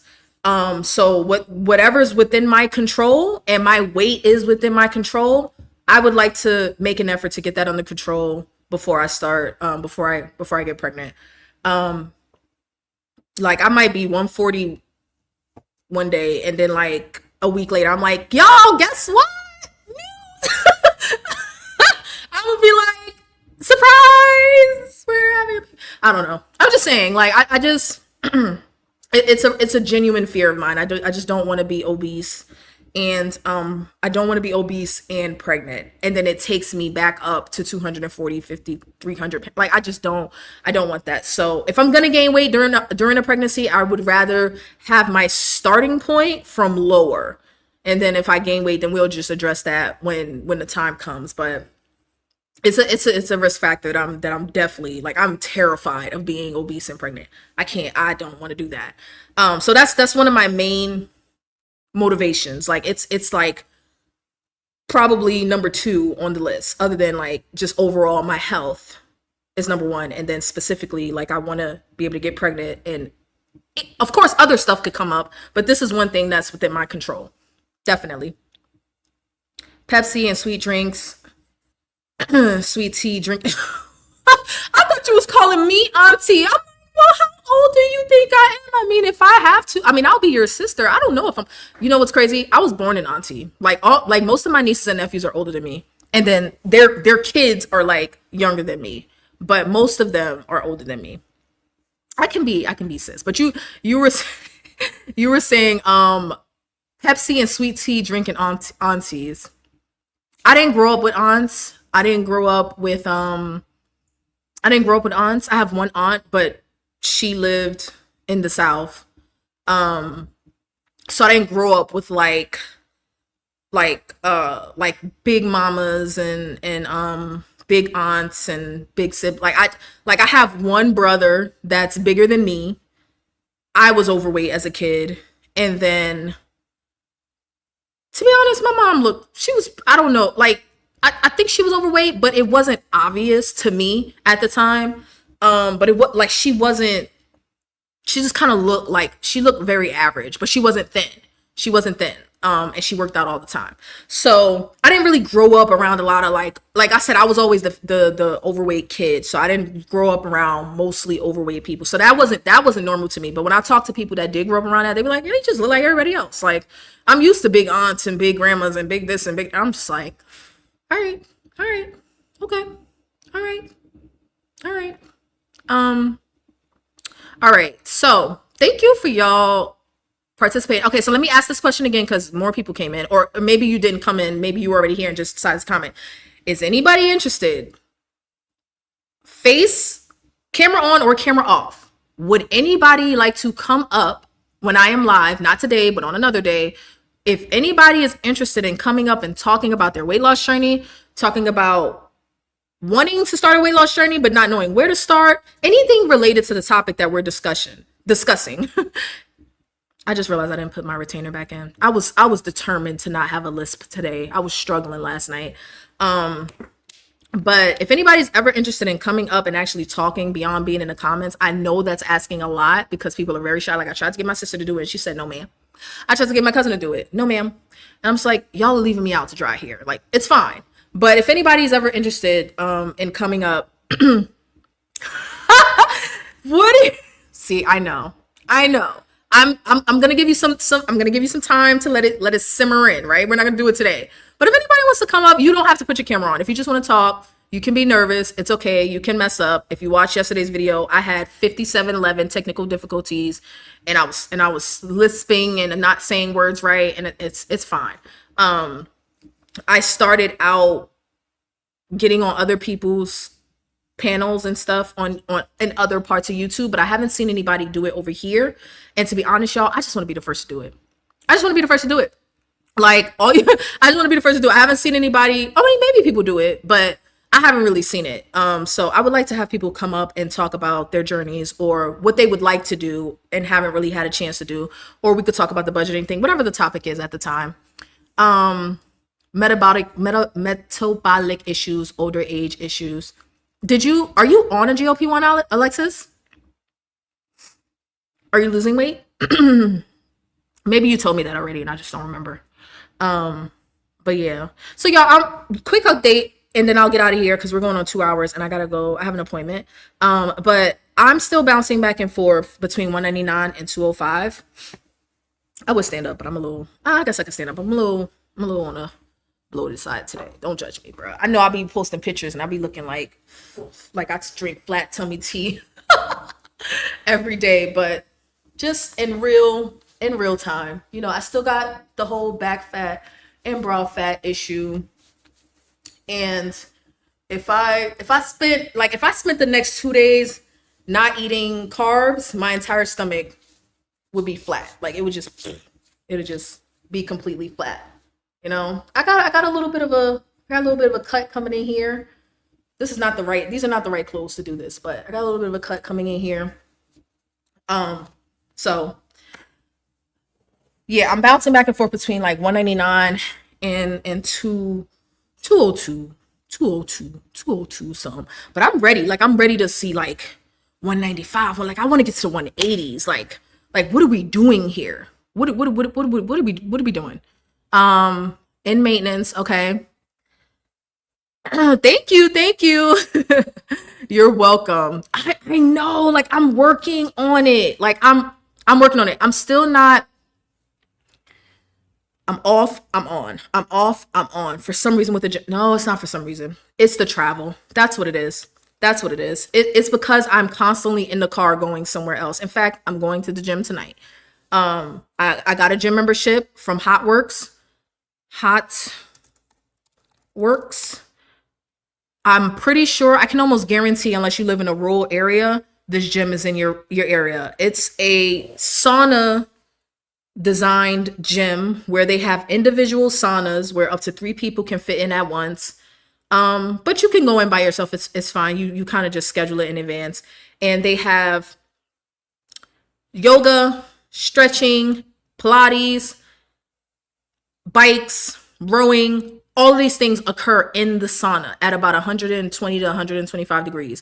You can go hotter, you can go cooler, but you go in there and there's a virtual, not virtual, it's a video, right? About a 45-minute video of whatever exercise you're going to do, and you just follow along in the sauna. I have really been enjoying that. The only thing about it is they don't have an enormous weight selection, but it's fine. If you are the type of person that likes to just stretch, yoga, whatever, like I like the one called hot iso. It's about like isometric movements. Like you do a movement and you hold it. Can't really explain it. Like it's like, you know how yoga is more of like a flow state, like you stretch and you move and you stretch and you move.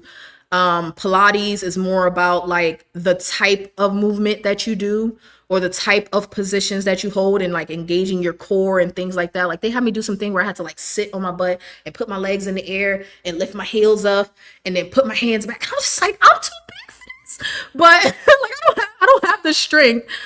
Yeah, like muscle isolation. So I really enjoy the hot ISO where you really hold a position and they're using your muscles to like really make the exercise burn. Like it feels really good. So Hot Works is, from what I can tell, it's in all major cities.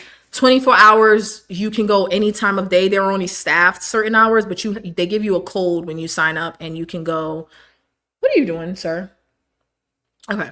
You can go any time of day or any time of night. But I've really been enjoying it because no matter what city I go to, I can find it. They just don't have a lot of weights. Like they don't have a large weight selection. I also recently signed up for Planet Fitness. I disdain Planet Fitness. I have great disdain for Planet Fitness. I signed up because I was in an area, I was in Pennsylvania, and the closest Hot Works, because I was in the mountains, the closest Hot Works was 45 miles away. So I signed up for Planet Fitness for those times when I'm somewhere really out the way. But for the most part, I don't come across that. I've been in Orlando. I've been in Daytona. I've been in North Carolina where I live. And I've been in South Carolina, which is my home gym where my dad lives. But he lives in a rural area and I had to drive 45 miles to get to the closest one. But the objective was to be able to get to a location no matter where I go. So I had to sign up for Planet Fitness as a backup. And yeah, I said that to say the travel is making me less regular at the gym. Like it's making me go less regularly, but like I need to be able to consistently go 4 days a week for my weight training. I just haven't had the time to do it. I focus on muscle. Yes, I focus on muscle and I use the saunas to do my stretching. I'm in physical therapy right now for shoulder pain, so that's another reason why I started using the saunas to do the stretching exercises and things like that. I don't really like bikes and I don't like cardio, but I'm really considering doing a session in a sauna on the elliptical. I don't like cardio, but I'm considering it. And it might actually be fun. Okay, so that's pretty much it. ZEPBOUND, I'm digging it. I'm digging the vials. I'm digging the vials. I am digging the vials. I'm digging the 7.5. I know I said previously that I was not going to go up to the 10 milligram, but y'all, I might not have a choice. The only thing honestly keeping me from doing it now is because I really feel like I can figure this out without increasing my dose, for one. And two, it's more expensive if I increase my dose. And I'm already like side-eyeing this $500. Like I really be side-eyeing it in my every dollar app. Like I don't want to do this. I don't want to do this. I don't want to give y'all my money. So I'm holding out on the 10 milligram for as long as I can. In fact, I hope by the time I do go up to 10 milligram, if I need to, they would have lowered the price. That's what I'm hoping for. But I'm digging the 7.5. I'm digging the ZEPBOUND. I don't know what the fuck I'm going to do because I went grocery shopping and now I don't want to eat anything. I don't want to eat anything now. Cycling shortens your muscles. Wow, I didn't hear that. I don't like bikes because I just don't feel like I have the strength in my legs to well, not strength. I don't have the endurance to like really enjoy biking. I don't like it. Um, is there a real difference between brand and compound? Okay, so I covered this in the beginning. To me, listen, Alexis, I think them people lie. Like, I don't have nothing against all of the other influencers. I actually watch a good number of them. But for the people that said there's no difference between compound and ZEPBOUND and brand, I don't believe them.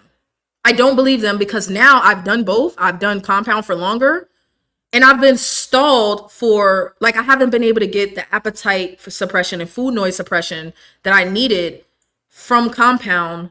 It could just be the pharmacy, but for the past 5 months, because I had a 5-month supply. I took my first injection of ZEPBOUND 7.5 milligram yesterday, and now I don't want to eat anything. I don't want to eat. This is how it's supposed to be being on tirzepatide. Now you're still supposed to eat. So that's where I forgot her name, but she gets on me about the protein shakes. Another subscriber gets on me about my bacon and about my protein shakes. Oh, where did her comment go? Oh, there she is. The real songstress? Is that what it is? Yeah. So, so to get back to your question, yes, to me, brand is better. And it's only been a day. So maybe if I wait a little bit longer, I'll be like, oh, it's roughly the same. Like after the first injection, it works itself out. I have not had this much appetite suppression in a very long time, to the point where I'm actually enjoying it. Like I used to not enjoy extreme appetite suppression. Well, not extreme, but like I used to not enjoy getting to the point where I couldn't eat. So I would just titrate myself down.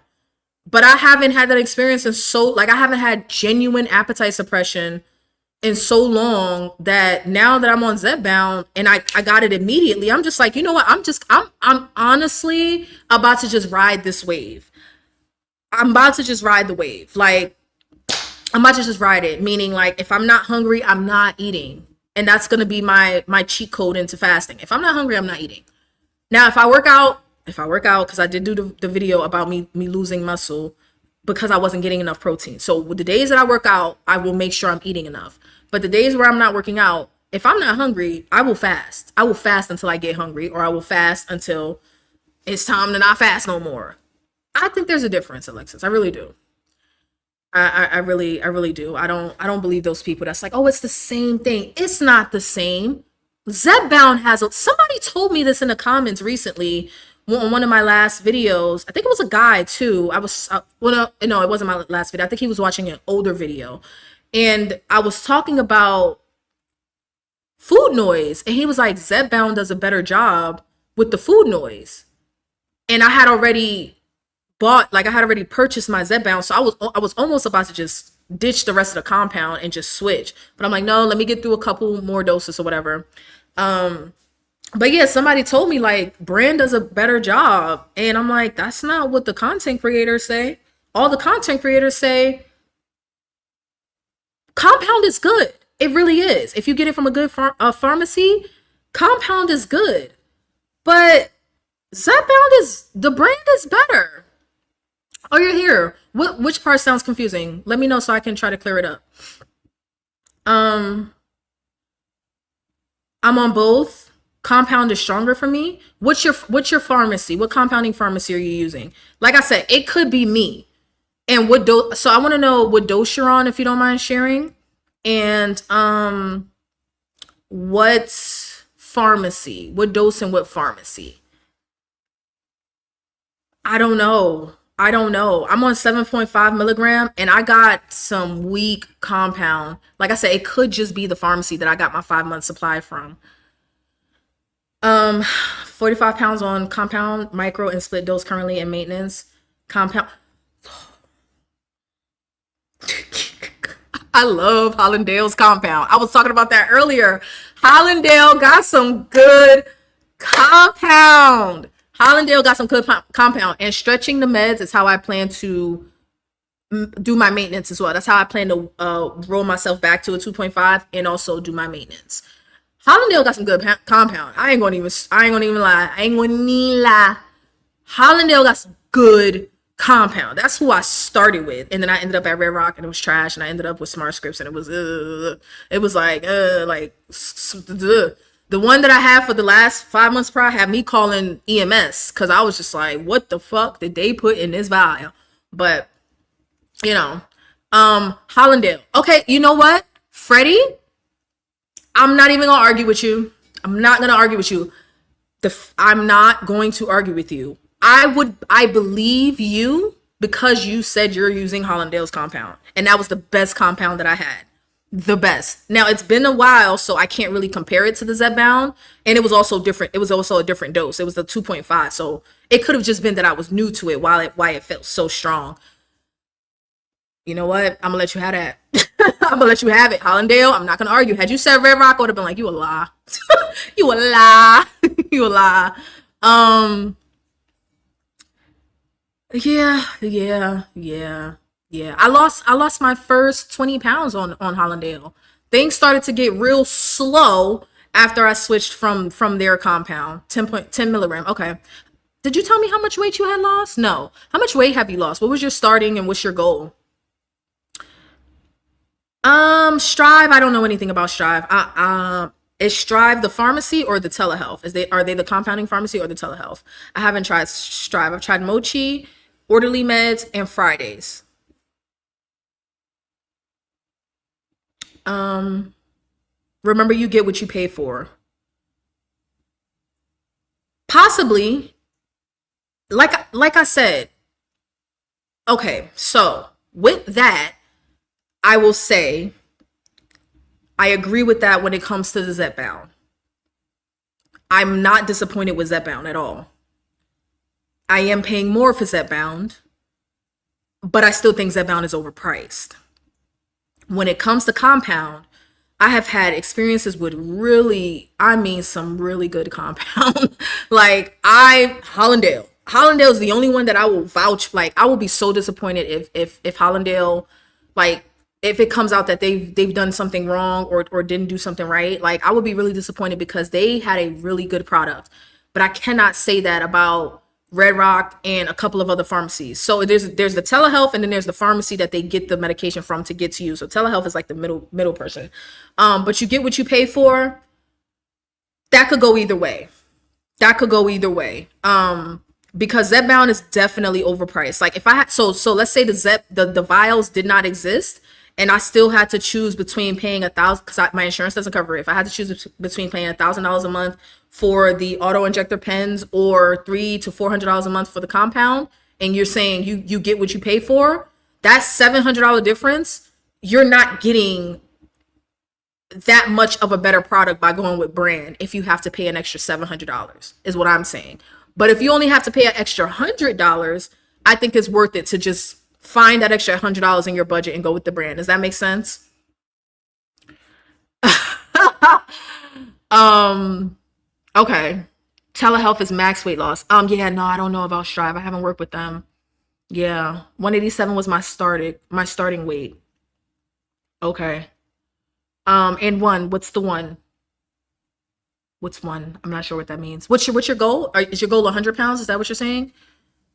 I think I'm missing something.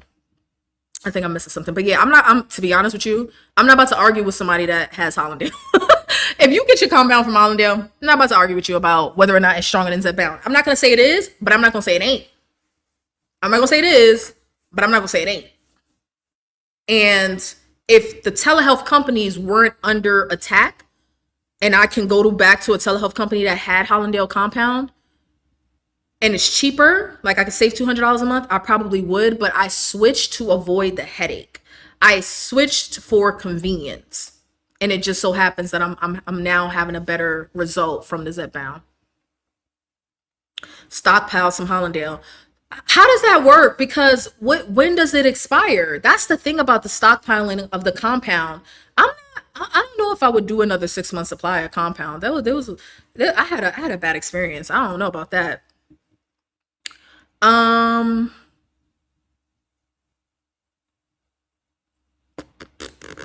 187.1 was my starting weight in October 17th. Today I'm 129. Okay. Oh, congratulations. No, you're fine. Oh, that's really good. How tall are you? I was asking other people like they're starting their goal and their height. How tall are you? I'm 5'3". Started at 242. I'm at 199, maybe 202. I'm bouncing back and forth. I don't know what I am today. And my goal is 140, potentially 125. It depends on how I feel when I get to 140. It depends on oh, you're on 12 milligram? 12.5. Maybe you mean 12.5. Maybe that's what you mean. Hollandale expires in 1 year. You know, I can't give a source, so don't take my word for it, but I saw something about the compounds not exactly being like that. That's a bit like they're not exactly stable for that amount of time, and yet they're being prescribed that way anyway. But to be honest, I don't know.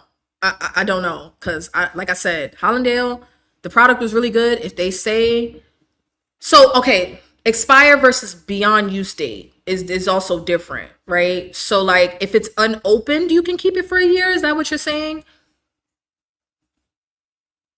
I'm not sure. Don't listen to me, y'all. I don't know what I'm talking about. 5'4". 5'4" started at 187. Okay. All right. Yep. Okay. I'm 5'3", and I can't wait to get to the 180s. Oh, 129. Good. Okay. Yes. I think I'm gonna honestly go beyond 140, but 140 is the because it's 100 pounds. I'll be 100 pounds down once I reach 142. So once that happens, it I can just play it by ear. It depends on what my muscle is looking like at 140. If I feel like I can lose another 10 to 15 pounds and still show gains and still have, to be honest, a butt, like I've already lost my chest, my titties. I've lost them. Like I was like a double. I probably had grown beyond a double D, but I was still wearing a double D, so my bra was a little too tight. But this is the first time I've ever like really just been looking at my boobs like, oh my god, what happened? I talked about this in other videos too, so that's a little jarring. But I don't. It depends on how I look at 140. If I still have curves and a butt and my muscles, like if I can still have that at 140, I may not need to like go down to 129, 135 or whatever.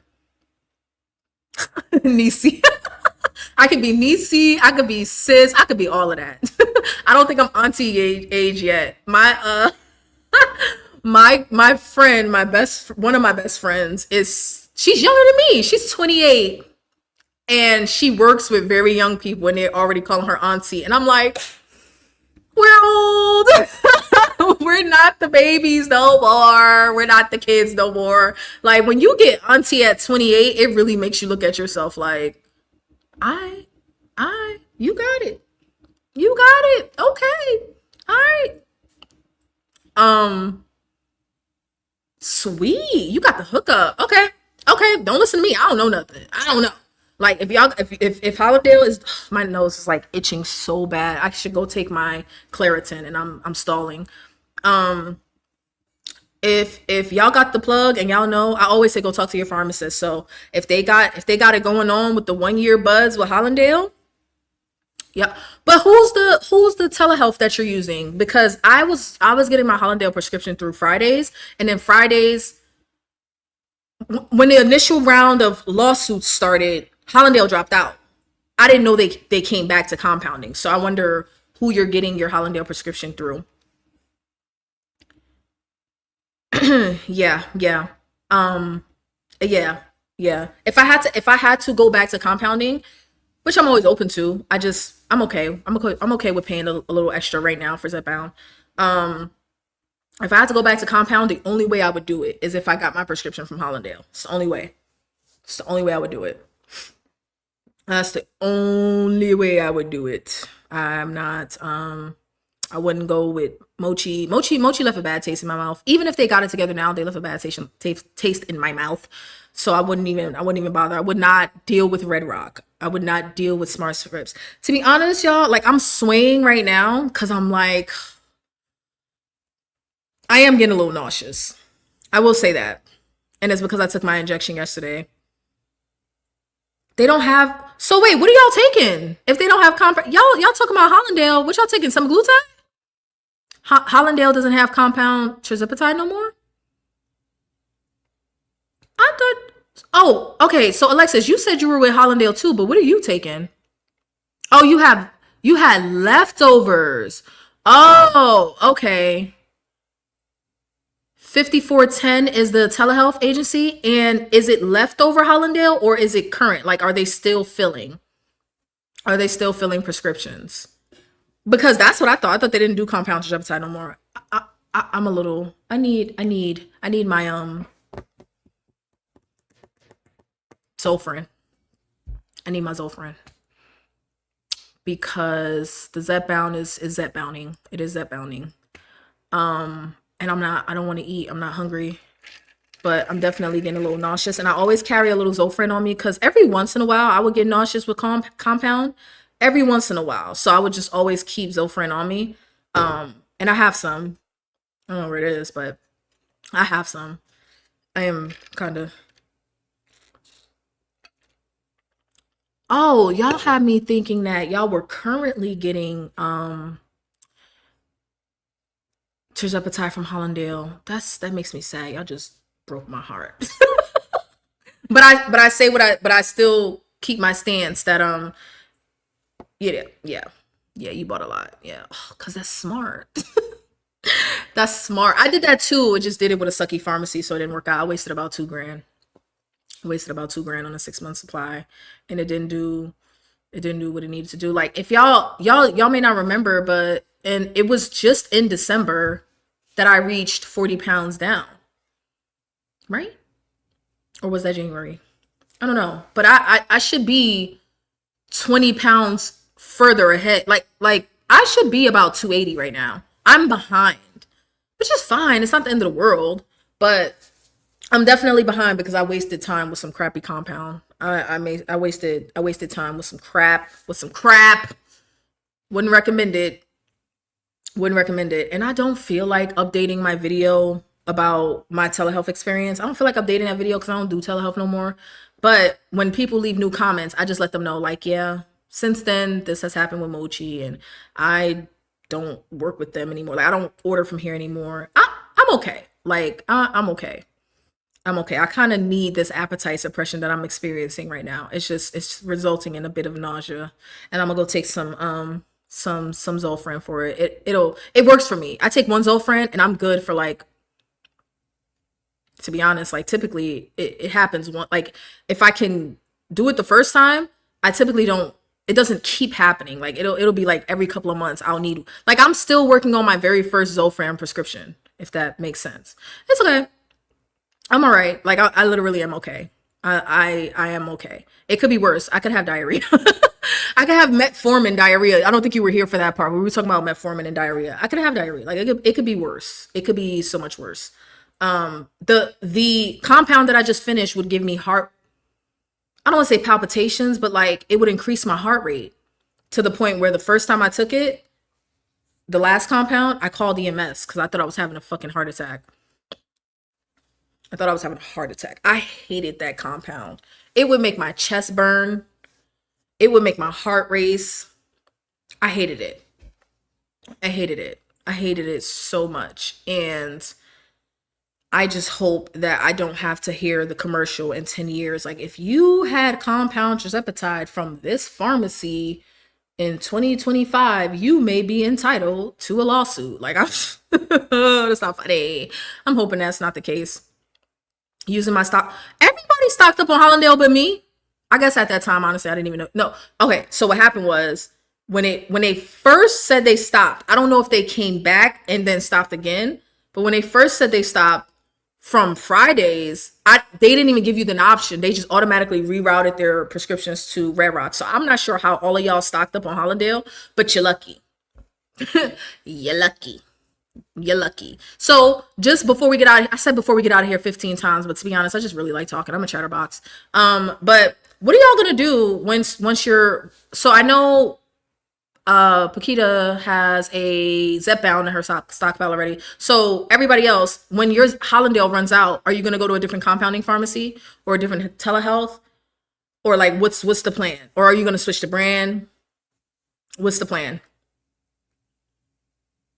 I'm like rocking back and forth because like my stomach.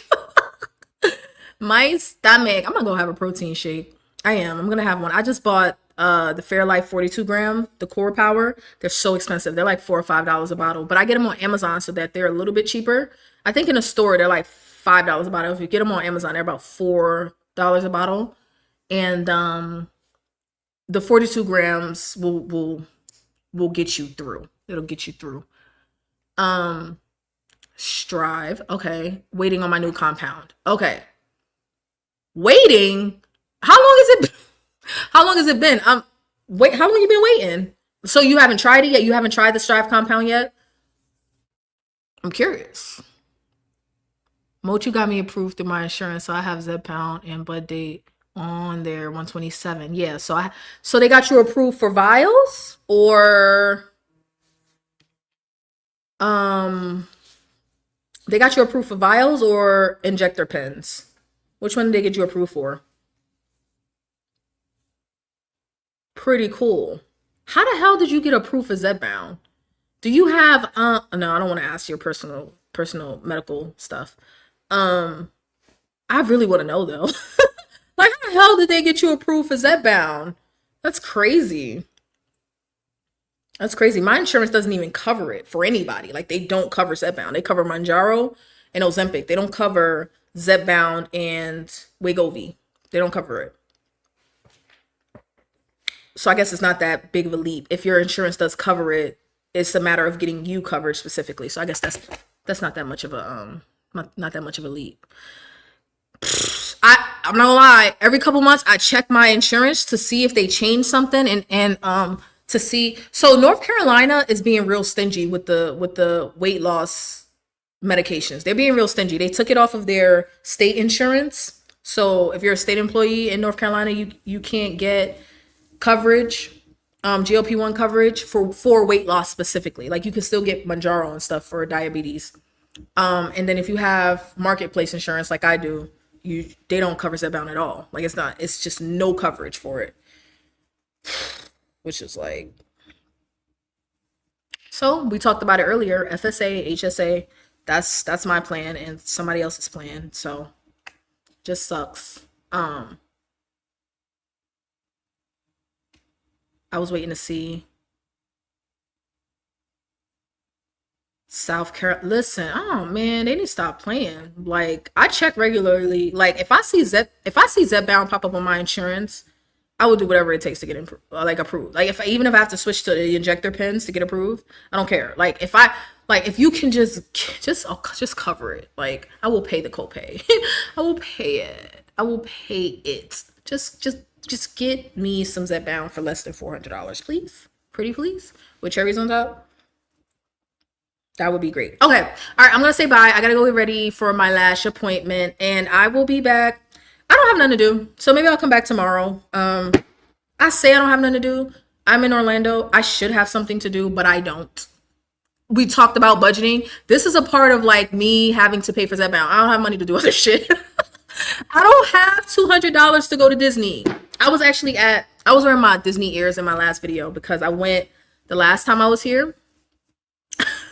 I went the last time I was in Orlando and my ticket was it was like $187, but that's $200 because I bought some nasty food while I was there. So I spent $200 to go to Disney and I'm not about to do that again in a month. Like I was just here like a few weeks ago. I'm not about to do that again. So I'm in Orlando with nothing to do but getting these people's food, which I'm gonna do after I get my lashes done. I don't know how to swim, so it's not like I'm gonna wet my face or whatever, but you're welcome. You're very, very welcome. Yeah, so I ain't got shit to do. So that I said that to say that I may just come back tomorrow. Cause why not? I'm not busy. I don't have anything to do. And that's pretty much it. But put some consideration into coming up onto the panel. And you guys don't have to show your face. I'm gonna drop the link and see if anyone clicks it tomorrow. And if no one does, it's fine. I might have to drag my sister or my cousin kicking and screaming though. Like I feel like I can force labor them into this, right? I can do that because I can, because I'm entitled to it. I'm entitled to their labor. Um, like I should like they're nervous. They're like, I'm not putting my pictures on YouTube. I'm not going on the YouTube. I'm not talking. I'm demanding it. Like I'm gonna make you do it. Y'all can get a pass. I'm gonna just put the link down there. You can come up or you cannot. But then I'm gonna make them. I'm gonna make them. Oh, real quick. Oh my god, I'm gonna go. But we are restarting another challenge. Yes, okay. It's not supposed to be called a challenge, but we're restarting another challenge June 1st.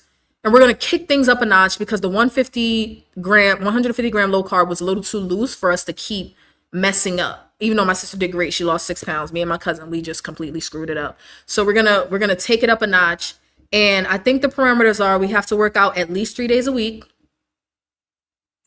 We're removing soft drinks, soda and juice, so we can have coffee, water, and tea. We're removing one junk food item per person. Like you can pick what category you want to remove. I'm removing candy because I've been relying on candy a lot. I'm also gluten free. And you can only eat out once a week. That's what we're doing. So because we had a bit too much freedom for the past one with just the standard being 150 grams, I thought we were all going to be adults enough to like measure our food, and we weren't. So we need to kick it up a notch and restrict ourselves a bit more. Um, because did I tell y'all I'm going to Europe in August? Thank you for falling out of the clouds. If you don't watch other YouTubers that go live, and you like but you watch this or any other YouTuber and you don't comment, it's called being in the clouds, which is perfectly fine. But when you finally comment, it's called coming out of the clouds. So just for those that don't know, but thank you, Freddie, for coming out of the clouds and participating. In Virginia, they cover Wegovy. Must be nice. Candy is my downfall. Europe, love it. Zofran causes who to the what syndrome of the heart. Eye wisdom, we're gonna have to cover that another time because you're not about to stress me out because I'm about to go address this nausea, okay? You're not about to stress me out. I said I take Zofran once every couple of months, okay? Listen, ibuprofen does something to the kidneys and the liver or something. Like I hate taking medication. I have made an exception for for GLP-1s and tirzepatide, okay? Don't stress me out. I'm about to go take my Zofran and address this nausea, okay? Or if you have a nausea alternative other than mint, I think mint is an alternative and I don't like mint. So if you have an alternative, let me know. Um, it's okay. No, it's okay. I know you were here before. It's totally fine. I feel like you never know if people are used to commenting or not. And I would like for people to feel comfortable with commenting. And if you're feeling real froggy, come up and speak the next time I go live. Not you, but like for everybody. Um Long QT syndrome of the heart. So I was just having you be aware of that. No, I'm just messing with you. I'm literally like, now that you said that, I'm gonna go look it up. Like I will throw a whole pack of Zofran away. Like if I do my research, not if when I do my research, and if it seems like something that I should seriously be concerned about, I'll throw the whole pack away. I was just messing with you. Um Oh, no, no, no, no. Oh, okay. So about the racing heart, you might be behind in the stream. I'm not sure. I'm not sure. Maybe, like you said, you were driving. But about the racing heart, I never had racing. So I don't take Zofran all the time. If you're saying maybe because I have taken it on occasion that it like I had a reaction to the compound, that's possible. I don't know. I don't know. But what I was saying was I haven't taken Zofran in months. I just carry it with me just in case because I don't want to be watching someone's pets and I can't get out of bed because I'm nauseous. But I started compound from a new pharmacy, and from the first injection, it made my heart race to the point where I called EMS. It stopped, but it happened and it scared me.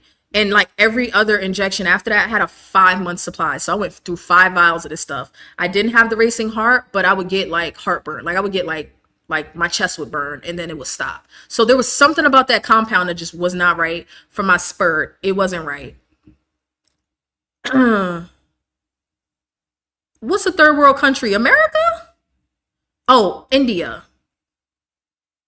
I don't understand. What are we talking about here? What happened with India?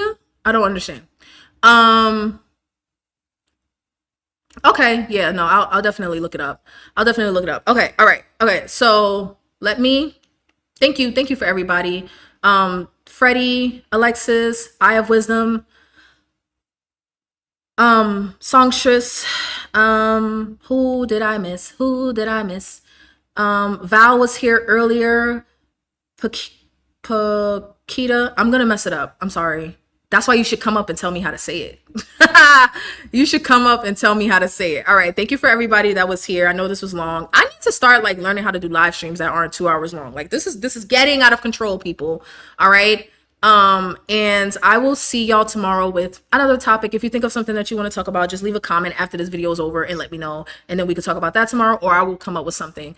Behind the stream, so sorry because I didn't want to miss anything. I was driving. No, it's fine. I'm just messing. Like if I start fussing, promise you it's a joke. I promise you it's a joke. Responded on Lorraine and Christopher. Responded on Lorraine and Christopher about Mochi. When I was saying that I thought it was a little weird about the commercial, somebody did bring up something about a contract. I don't know if that was you, but somebody did mention that they were under contract. So I'm like, okay, that makes sense. Lorraine and Chris, I haven't really mentioned Lorraine and Chris again because we talked about it that one time and it just seems like everybody has moved on. So I didn't really want to make a big fuss about it. It's fine. I'm pretty sure they know what they're doing. I think it's fine. It's fine. Like, I'm pretty sure they know what they're doing. Just like everybody else. I don't want Lily to be all up in like YouTubers' faces, mentioning them in lawsuits and getting their chops ready to pounce and sue YouTubers, because I don't think Lorraine and Chris are doing anything wrong. I think Mochi was out of pocket sending their person on that press run talking about we don't care, everything's fine. That's essentially what you did. Like, nah, nah. Oh, good. I'm glad you enjoyed it. All right. Thank you, everybody, for being here. Make sure you hit the like on your way out. And if you're not subscribed, what are you waiting for? Stop freeloading and hit the subscribe. I will see you all tomorrow. Bye.